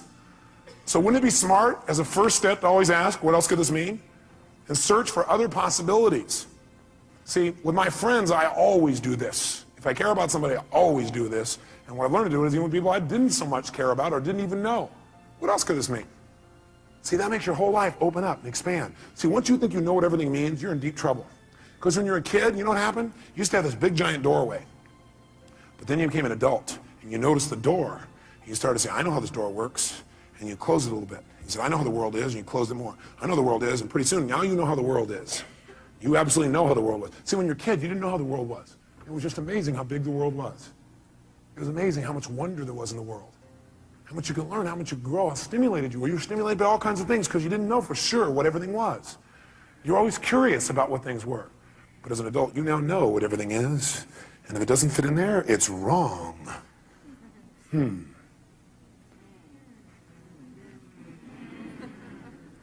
want to open our door back open by saying, well, yeah, but what else could it mean? What else could it mean? What else could it mean? What else could it mean? What else could it mean? Feel a little freer. The other question I tend to ask myself is, do I know everything there is to know about this? Do I know everything there is to know about this? Somebody says something to you, they're really upset with you, or somebody raises their voice. That means they hate me. What else could it mean? Well, it could mean they're stressed, could mean they don't understand, could mean they don't even realize they're yelling. Could mean that they need some support, could mean what I know it means, it's a cry for help. Could mean that I'm oversensitive right now. Could mean that I react to voice tonality instead of real feelings. Could mean nothing. Could just be something that came and went. Do I know everything there is to know about this? No, I don't know everything there is to know about this. I mean, there's all kinds of things that could be going on. I don't know. Opens your world again. We're going to teach you to do this in a format that makes sense. Now, the thing that happens, though, if we want to be able to really take control of our meaning is we got to pay attention to our emotions. So in your notes, write down emotions. Under emotions, in fact, you might want to write the word negative emotions. Negative emotions. Negative emotions. And then as soon as you write it down, cross it out. The word negative, anyway. What are some of your negative emotions? Tell me what they are. Fear, what else? Pardon me? Hate, what else? Anger, what else? Guilt, what else? Worry, what else? Upset, guilt, what else? Frustration. I got a question for you. Are they really negative? I'm here to tell you there's no way they're negative. Every emotion you've ever had in your life serves a purpose. The reason it's negative is you've been calling it negative instead of getting the message it's been trying to give you. Every emotion you have, including those you think of as negative, those ones you call negative emotions, I call them emotional messages. I also call them calls to action. All those negative emotions, as you used to label them, are really a call to action. Fear is a call to action. By the way, do you feel that call to action in your body when you're afraid? Yes or no? Does your adrenaline start pumping? Your whole system start gearing up? Emotions are a call to action.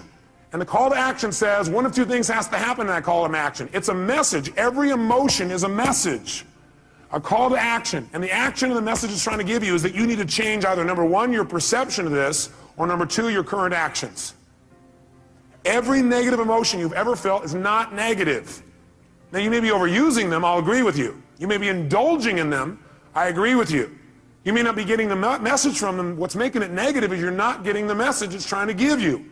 But every emotion, fear, frustration, hate, anger, guilt, all of those emotions are here to serve you if you get quick the message. But what most of us do is we just indulge in the emotion.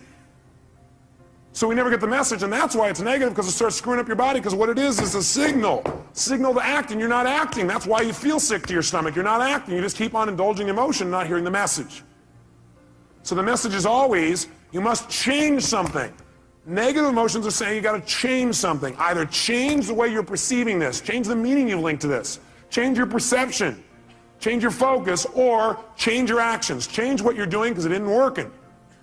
That's why you're having that emotion. Don't make your emotions wrong. Appreciate them. Be grateful for them, but immediately then ask yourself, hey, what's the message that my emotion's trying to give me here? What do I need to change? My perception or my actions? Does this make sense? Yes, no? So then, how do we make use of it? Well, first of all, notice this. How do most of us deal with our emotions? Well, most of us deal with our emotions by suppressing them. In fact, before you write that down, actually, I put over here 4 ways to deal with emotions. 4 ways we deal with emotions. I think the number one way most people deal with their emotions is they try to avoid them. By the way, how effective is that? No. You might do it for a moment or two, but most people, they just try to avoid feeling. Isn't that true? People who don't like to feel negative feelings are so afraid of negative feelings they try not to feel any feelings. Now, if you don't feel any feelings, you really are going to have some pain. Because that's what life is for. Part of the juice of life is expressing and feeling. But sometimes people have had so much pain, they say, I don't want to feel anything. It never works, because eventually it comes out anyway. And then you feel bad about never having felt bad. You feel bad about the fact you didn't feel good. You have a sense of loss because you didn't feel things. Second way people try and deal with their emotions is they endure them. They're going to grunt it out. I'm going to endure these. I'm going to make it through this. I'll hang on to this. And again, this doesn't work. Now, they may try and disassociate after a while here again, or they may try and suppress the emotion. I'll just endure it. I'll just keep pushing it down, and I'll make it through it. I'll just endure it. That doesn't make it better either. Third way, what some people do, I don't know if you've ever seen this happen, I'm sure you've never done this. People compete to see who feels the worst. Some people do is they keep track of their emotions so they can share them with other people and compete. So somebody says, oh man, I feel like hell. Oh, you feel like hell. Let me tell you how I feel. You think you got a problem, let me tell you my problem. You think you got the biggest problem, check out my problem. It stands out to here. And people sit there and try and argue about who's got the worst problem. Right? Or the fourth thing that I don't have up there that I'd say, the fourth thing that people do is try and share their pain. Share their problem. They think, oh, I can get rid of my emotion by sharing it with others. So they try and get other people to feel bad too. That way we'll be friends. We can share in the pain together. We must love each other. Are these very intelligent ways to deal with your emotions, yes or no? Now, you don't want to avoid them. You don't want to endure them. You don't want to compete for who's got the biggest and worst emotion. Try and make yours worse than somebody else's. You don't want to share them. Make them feel bad too. What a friend you are. Instead, what you want to do is step 5. Learn from them and utilize them. You want to learn from them and utilize them. Now, in order to learn from them and utilize them, in order to change an emotion, we have to change what something what's to us. Starts with an M. We have to change what something what? Means to us. When we change what something means, we transform our emotion. We have a transformation. Does that make sense? In other words, if I'm feeling really upset about something, I'm angry, angry, angry. Do I have to communicate that to get off my anger? No, not necessarily. I'm angry because of the meaning I linked up. What if I change what it means in my head and I realize, hey, that's not what it means? Then will I feel angry, yes or no? Yes or no? If I'm really angry about something, I'm angry because of what I've linked up to it. I'm saying, well, I'm angry because they did that and that means this. But if I really analyze it and I look at it for a while and I go, God, that's a bunch of crap. It doesn't really mean that. Then I've transformed my feeling. Do I now have to go to that person and say, what you did made me angry? Yes or no? Yes or no? No, because I don't have that feeling. I truly don't have it. I'm not suppressing it. I've transformed it. Suppression, however, is when you keep the same meaning. That you keep the same meaning. You're upset about something and you keep the same meaning. You don't change the meaning. All you try and do is stuff the emotion. You try to pretend it's not there. That's suppression. So if you keep the same negative emotion, you don't change how you feel about it. You just try and pretend it's not there. That's suppression, and that's when you get in trouble. So our goal is not just to take things and not suppress them and just express whatever we feel, because if you just go express whatever you feel and you don't think it out, are you going to always communicate well, yes or no? No, in fact, you may say things later on you'll regret in the heat of the moment because you were in state. So what you first want to do is see if you can transform it, honestly and sincerely, and if you can't, then your goal is to get someone to help you to transform it. Go to the source and get the source to help you to transform this. So you know what? I felt this way about this. I made up this bizarre meaning. I know it's not true because I know who you really are. But this is like a crap I did in my head. Can you help me? I need to change this. Can you give me some more information or some feedback or help me to clarify this thing? Because I kind of screwed this up in my brain because I know that's not what you meant. But that's what I did inside my head. Can you help me out? Is that different than, you know something? The other day when you did this, I felt this, which by the way implies what they did made you feel something. Is that true? Yes or no? Does anybody do anything and make you feel something? Yes or no? Yes or no? Absolutely not. Absolutely not. Now you have a right to feel the way you feel, but that isn't true that it's actually what made you feel that way. You chose to make yourself feel that way. You communicated that to yourself. So instead of saying, when you did this, that made me feel this, that's implying that somebody made you do something, and that takes responsibility away from the one person who can change your life, meaning you. So I request in the future this. Nothing wrong with any of that. What we want to do is enhance it. The way we want to enhance it is come from the place of, I'm communicating because I want to transform something and I'm responsible, not them. You know, I need your help. I need your help. The other day when this thing happened, I used that to interpret that to mean this. And I know it's not true because I know who you are. I need some clarity. Can you help me out? I got to clean this up. And me. Who's responsible? By the way, will they want to help you? Yes or no? By the way, what you're really doing here is making clear what you're really doing, which is you're doing a cry for help. Maybe not crying, you're making a request for help instead of crying. Make sense? And people hear this is a request for help. And do we want to help other people? Yes or no? Especially us, we're all in the helping business. That's why we do what we do. That's the bottom line. So we're going to develop a format like this where we don't suppress, but we don't just express. Because you know what happens? If you just go out there and whatever you feel you express, what you really do is you vent. And then you make it right. Or you demand. See, venting and demanding does not make communication better in the long term. How many would agree with me on this? Okay. We want to go to a different level. We want to transform our communication. We want to transform what things mean to us. Now, here's what I want to be able to have you do. I want you to be able to take the emotions that you're experiencing and be able to deal with them quickly. So I want to give you 6 steps to changing or dealing with, not dealing with, but I guess utilizing is the right word. 6 steps to utilizing any emotions you feel that you used to call negative, which now I call emotional messages, or calls to what? Calls to action. Whenever you're feeling a negative emotion, which we're now going to call emotional messages, it's a call to action, and it's saying you need to change something. What do you need to change? One of 2 things. Repeat back. What are they? Change either number 1, your what? No, well, you could change your physiology, but if you are getting feedback right now, you're getting a negative emotion, that negative emotion's a message. It's saying you got to change either your perception or your actions. And your actions could be the way you're using your body or your focus or whatever. Change your perception or your actions. Now here's what happens when you get a negative emotion or now an emotional message. Number 1, you want to identify what the emotion is. So you're starting to feel negative things. You want to identify what is the emotion. Now when you identify the emotion, what the emotion is, like you're really upset. Ask yourself, well, what am I really feeling? Underneath this, you might write down the question, what am I really feeling? What am I really feeling?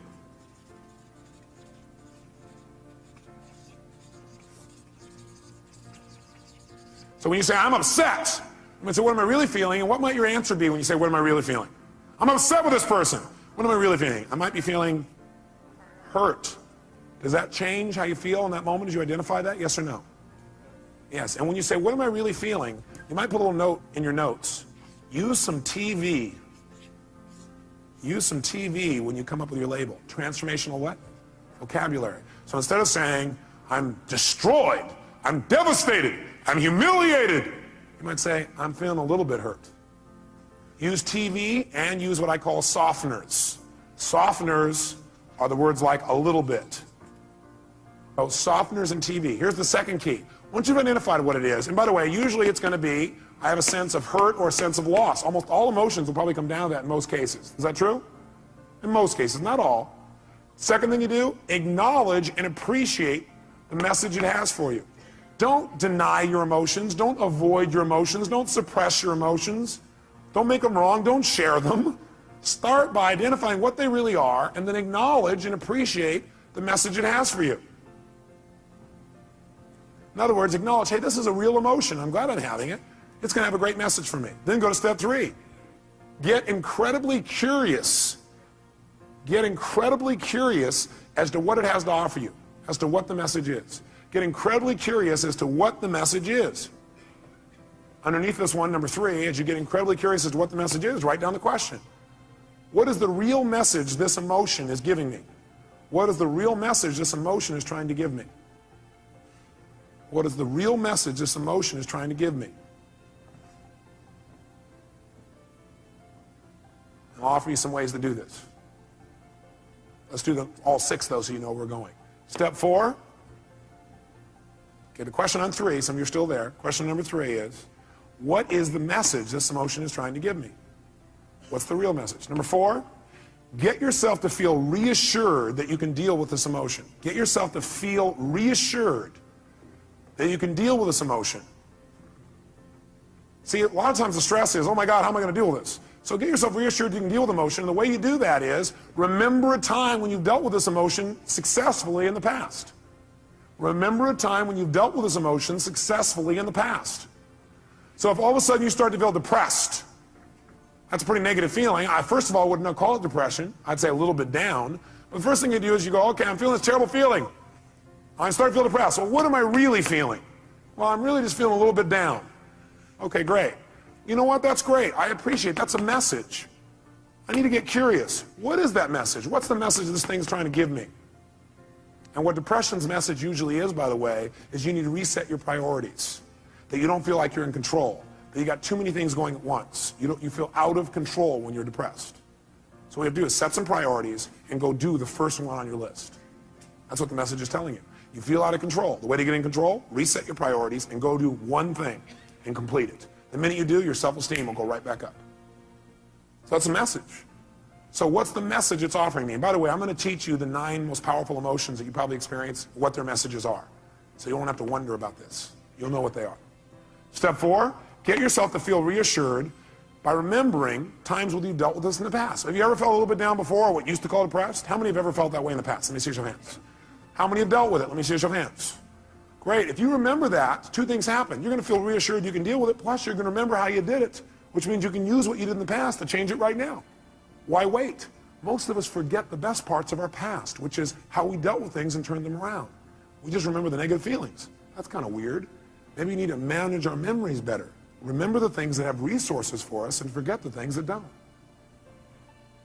Number 5, get certain that you can handle anything like this in the future. Get certain. Not only can you deal with the emotion you have right now, but what you should do is use this as an opportunity to be certain for yourself. Get yourself certain. If it ever happens in the future, I'll handle this emotion quicker and easier.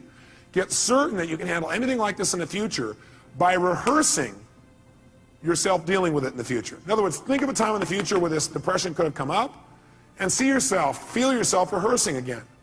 Use this as a tool of empowerment.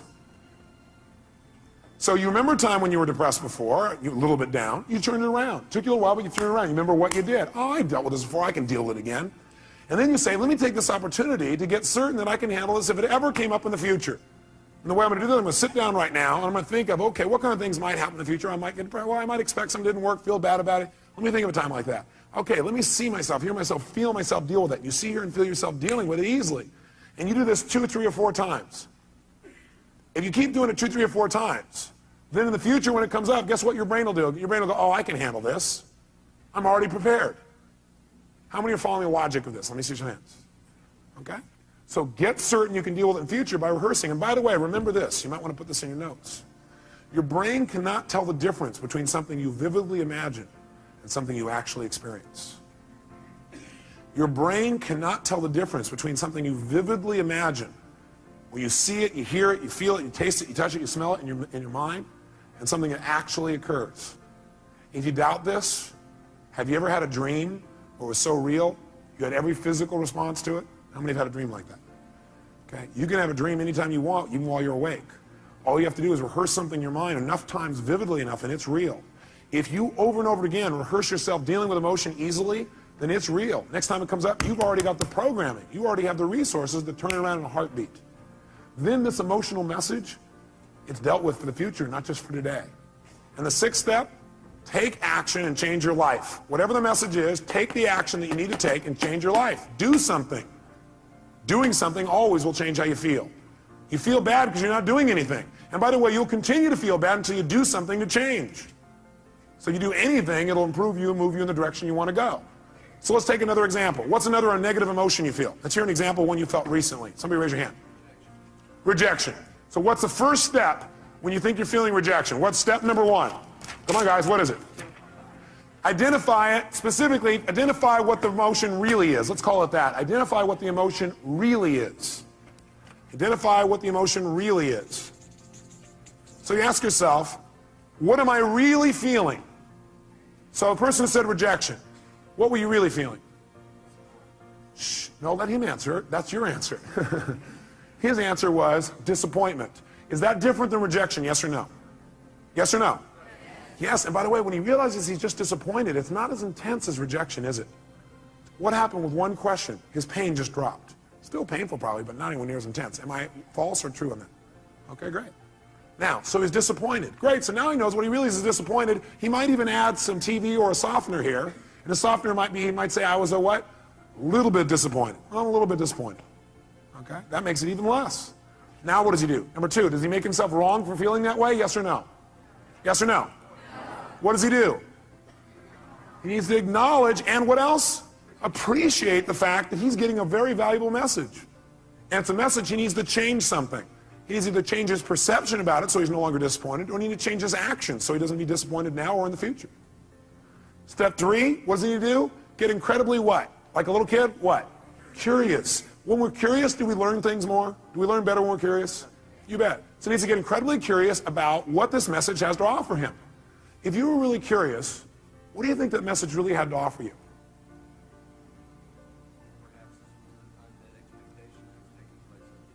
Perhaps this was just an unmet expectation that was taking place up here and it wasn't even reality. What's happening to his level of emotional intensity right now? How many see that it's dropping? Can you see that? Okay, it's dropping right now. You go, great. Can you remember a time? Next step is get himself what? What?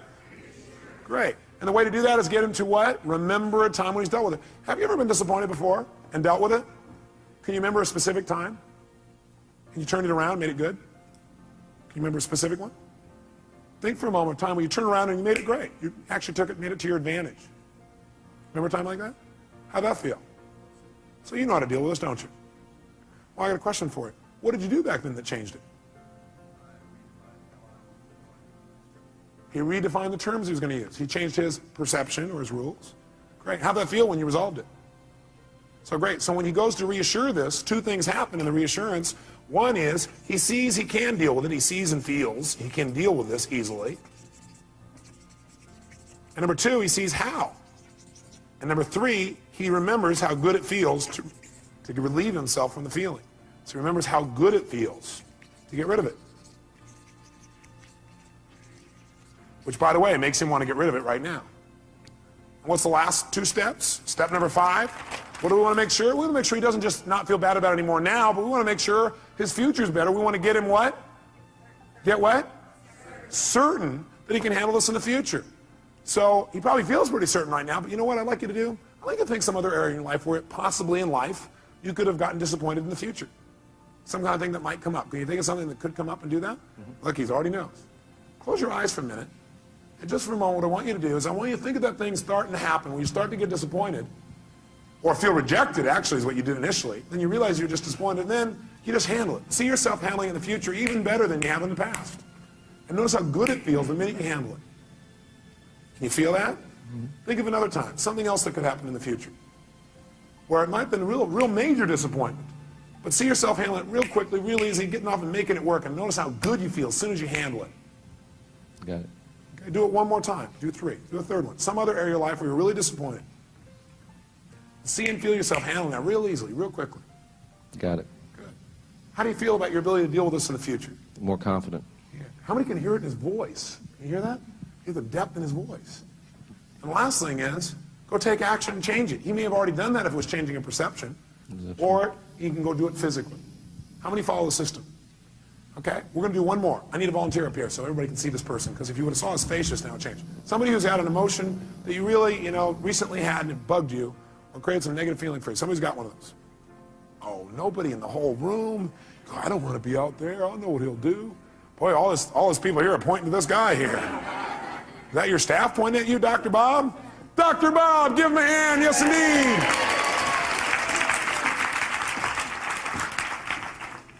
Great. Here you go, sir.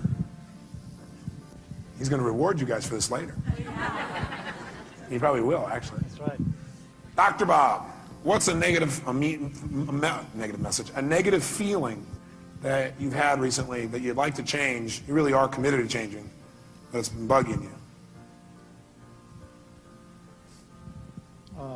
Disappointment and rejection. Disappointment and rejection. Well, it seems a lot of that's going around. It must be catchy. It's the rejection virus. People are spreading it. Okay, well, which one would you like to deal with? Or are they tied together? Well, actually, it's probably... What question did he just ask? For him to say, actually, it's, he's already done step 1. What's the question he just asked? For him to already say, actually, it's, what did he ask? He first of all started to identify what the feeling really was, didn't he? And the question he asked is, what am I really what? Feeling. What are you really feeling? Anger. Anger. What's that really? Well, what that really is I was angry because I felt rejected. Okay. And I was really disappointed about what happened, the circumstance. So what's he done? He's managed to stack his negative emotions one on top of another. Okay. And by the way, this is unique to Dr. Bob. Nobody else you know does this, do they? But what are you really feeling? All that stuff, what's behind all that stuff? You just really feel what? Rejected. Rejected. Disappointed. I mean, it was discounted. discounted my... Does he look like a computer that keeps running the same program over and over again? He's a reject, disappoint. He's running right back through the thing. Do you feel hurt? Yes, yeah. Do you feel rejected or do you feel hurt? I feel hurt. Do you feel disappointed or do you feel hurt?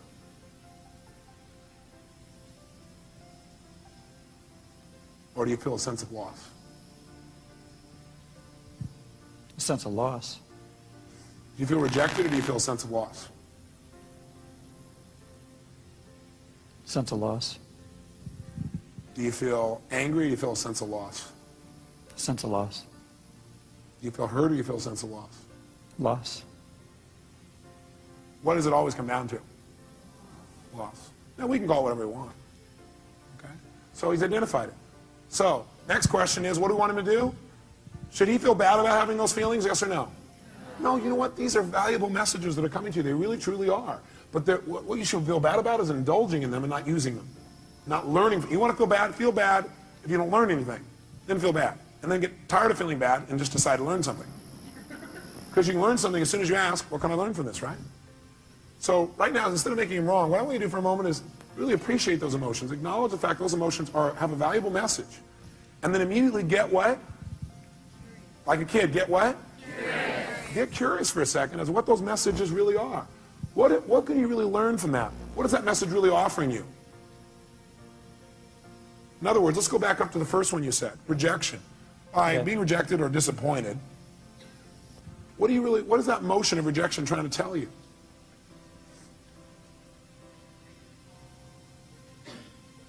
The relationship's important. Love's important.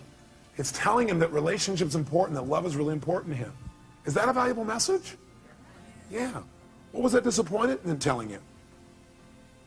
What was the message it was trying to tell you?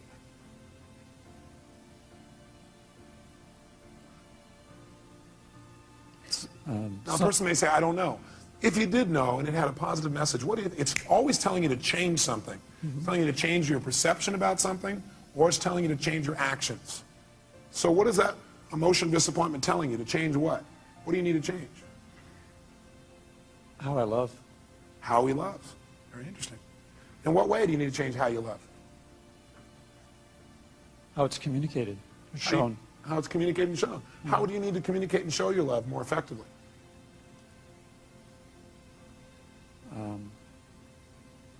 I'm curious.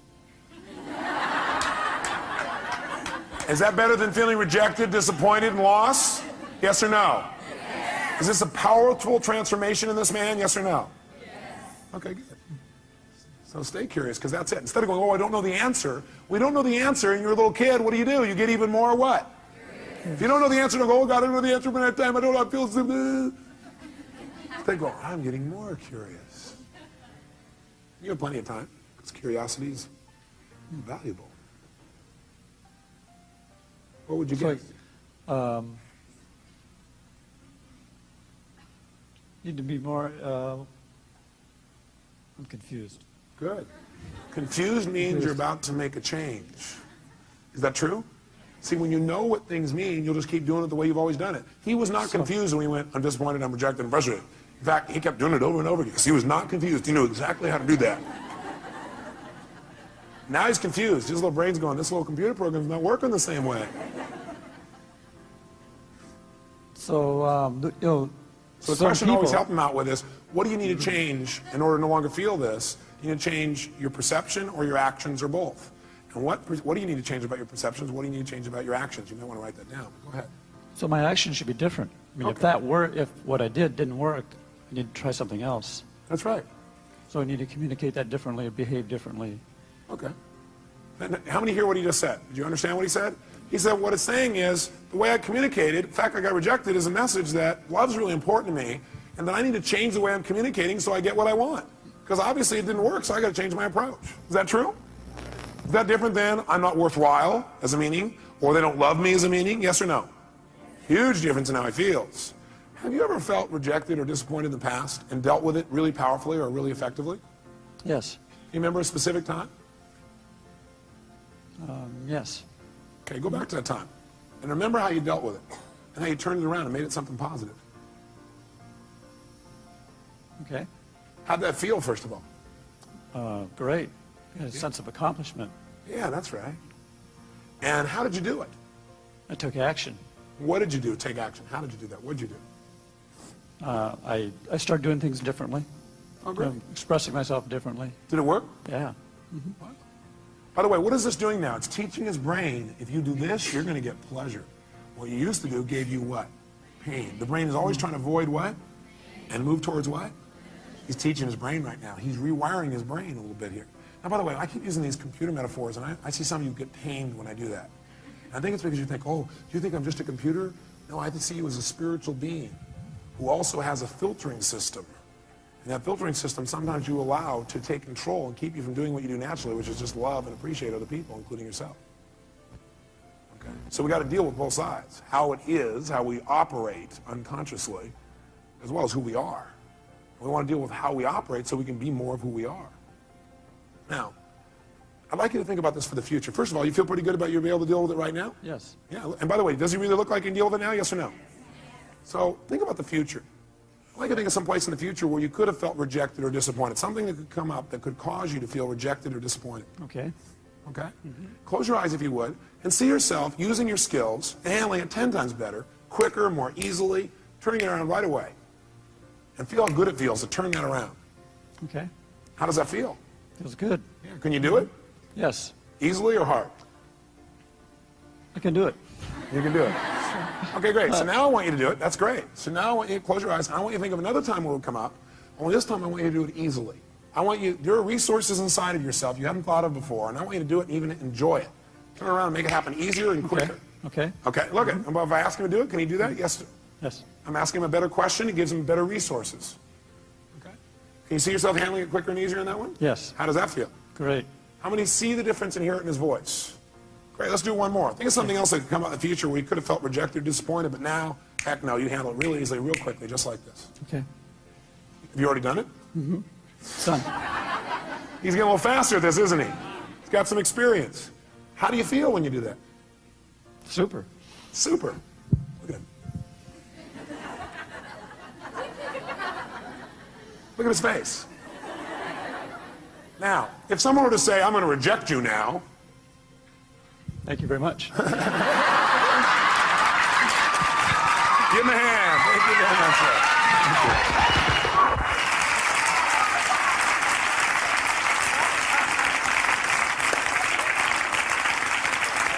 So, I want you to try this. Let me help you another step.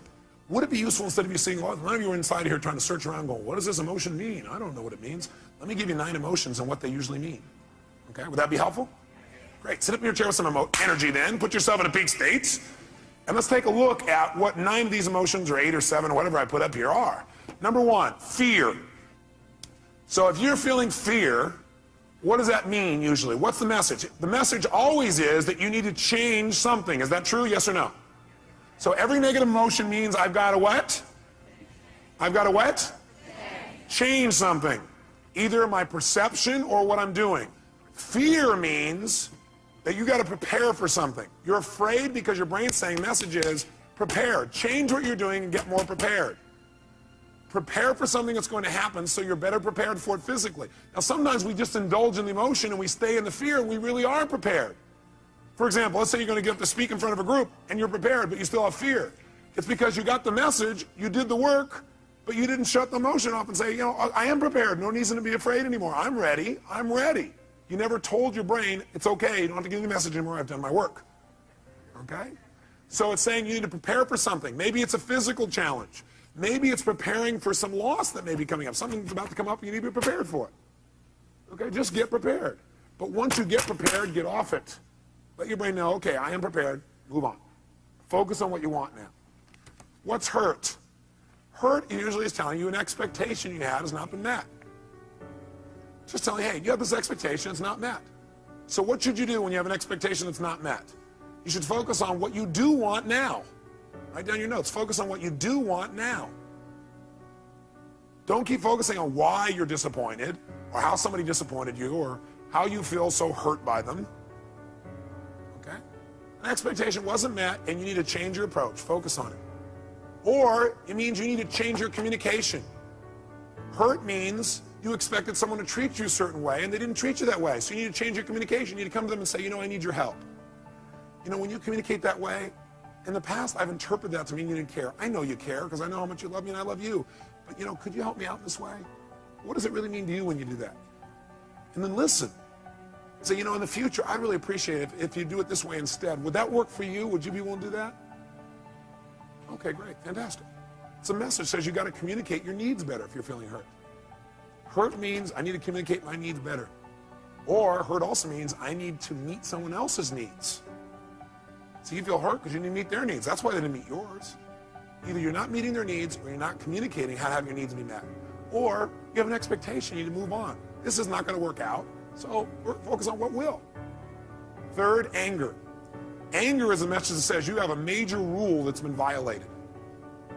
When you're angry, you have a rule that's been violated. We all have rules about how things must be and how they should be. And boy, some rules, if somebody violates some of our rules, man, we really get angry, don't we? By the way, you may also be angry because you violated your own rules. Is that true? Yeah, you're not doing what you believe you must do, and you get angry with yourself. And sometimes we get angry with ourselves, we spread that out towards somebody else, find somebody to lay blame on. 4, frustration. Frustration is a message that what you're doing isn't working, and that you need to what? Change. If you're frustrated, it means you still can succeed, but you got to change. You're frustrated, it says, God, something's here and you know you could succeed, and you're frustrated because what you're doing isn't working. Change and you can still get what you want. Flex. Disappointment. Disappointment's a message, again, that you expected something to happen, it's not going to. So immediately focus on what you want now. Focus on what you want now. It's a message that you have to get off it. You need to let go of something and move on and focus on what you want now. Guilt. Guilt is a powerful emotion if it's not abused and overused and indulged in. Any of these emotions are lousy if you indulge in them. Would you agree with me on that? Sit there and indulge in your fear and your hurt and your anger. Indulging means you keep focusing on the feeling instead of getting the message and moving on and learning. Guilt, though, can be valuable. It's telling you you have violated one of your own standards, and you need to do something immediately to be certain you won't do this again. You're having that pain of guilt because your brain is saying you just violated one of your most important standards of your life. You violated one of your own values. And you're going to keep getting this pain until you make yourself certain you're not going to do this again. You know what some people do? They just keep going back and feeling guilty about what they did in the past. The message is saying, get clear you broke your own rules and commit no matter what, you're not going to do it again. Make it clear, be certain you're not going to do it again, and your guilt will go away like that. Because that's the purpose of guilt, to make sure you don't violate your standards and make sure you do it well in the future. Could your standards be unreasonable? You bet. There's a woman in this room I heard about was feeling guilty because last night she came here and she wasn't with her kids on Halloween. Oh my God. Can you believe that? Let's all look at that person. I don't know where they are. Let's pretend we can see them and give them dirty looks. How dare you? Come on, everybody turn the person in. How dare you? Now, you know something's funny? We all have rules. Are rules always fair, yes or no? No. Sometimes we have totally unreasonable rules. Like in order to be successful, we have to change the entire world tomorrow, have everybody be happy all the time, have everybody love us at every moment, have our kids be thrilled, make $8 billion a year, right? It's going to be pretty hard to meet that rule. So sometimes the feedback you're getting about frustration or disappointment is, sometimes it's saying, you got totally unfair rules for yourself. Sometimes when you're angry, it may be saying, your rules are too stringent for other people. Maybe you need to remember about those people with quintuplets. Have a few less rules. You have a lot less anger. Does that make sense? 7, if you feel overwhelmed, helpless, or depressed. Overwhelmed, helpless, or depressed, that's a message. And the message that your brain is giving you is, you're overchunked. What people usually say is, oh man, there's too much, I gotta change everything in my life. You can't change everything in your life at one time. Do it a step at a time. Where do you start? Where you are. Sit down and reprioritize. Overwhelm or depressed says, sit down and prioritize. That is, just write a list of what's most important for you to do. What could you do right away to start feeling better?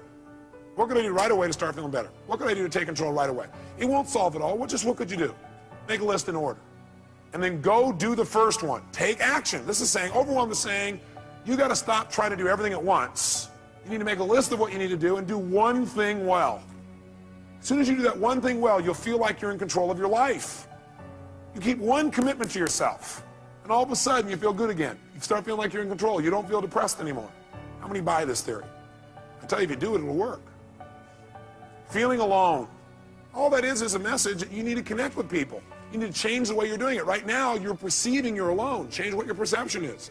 You need to change your action. Go out and meet somebody. Go out and talk to somebody. Go out and initiate. Go out and be more loving. Right? So if you're feeling alone, it means, hey, go out. It means you need to connect with another human being.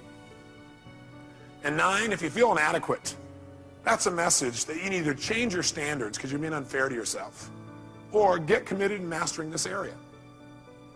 Change your standards. Some people they feel inadequate unless they're perfect at something the day they start it.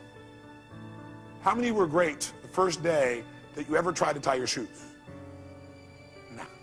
How many of you are confident in tying your shoes now? Can I see your hands? How many are real confident? No. How many feel like, man, you can flat out tie your shoes, no problem? Let me see if hands here. No problem. Why? That's right, because you do it all the time. So you do anything you do over and over again, you get good at. If you're feeling inadequate, it may be because your standard is you're trying to be perfect the first time. You're not going to be perfect the first time. How dumb. Okay? Does this list help you? Yes or no? Great.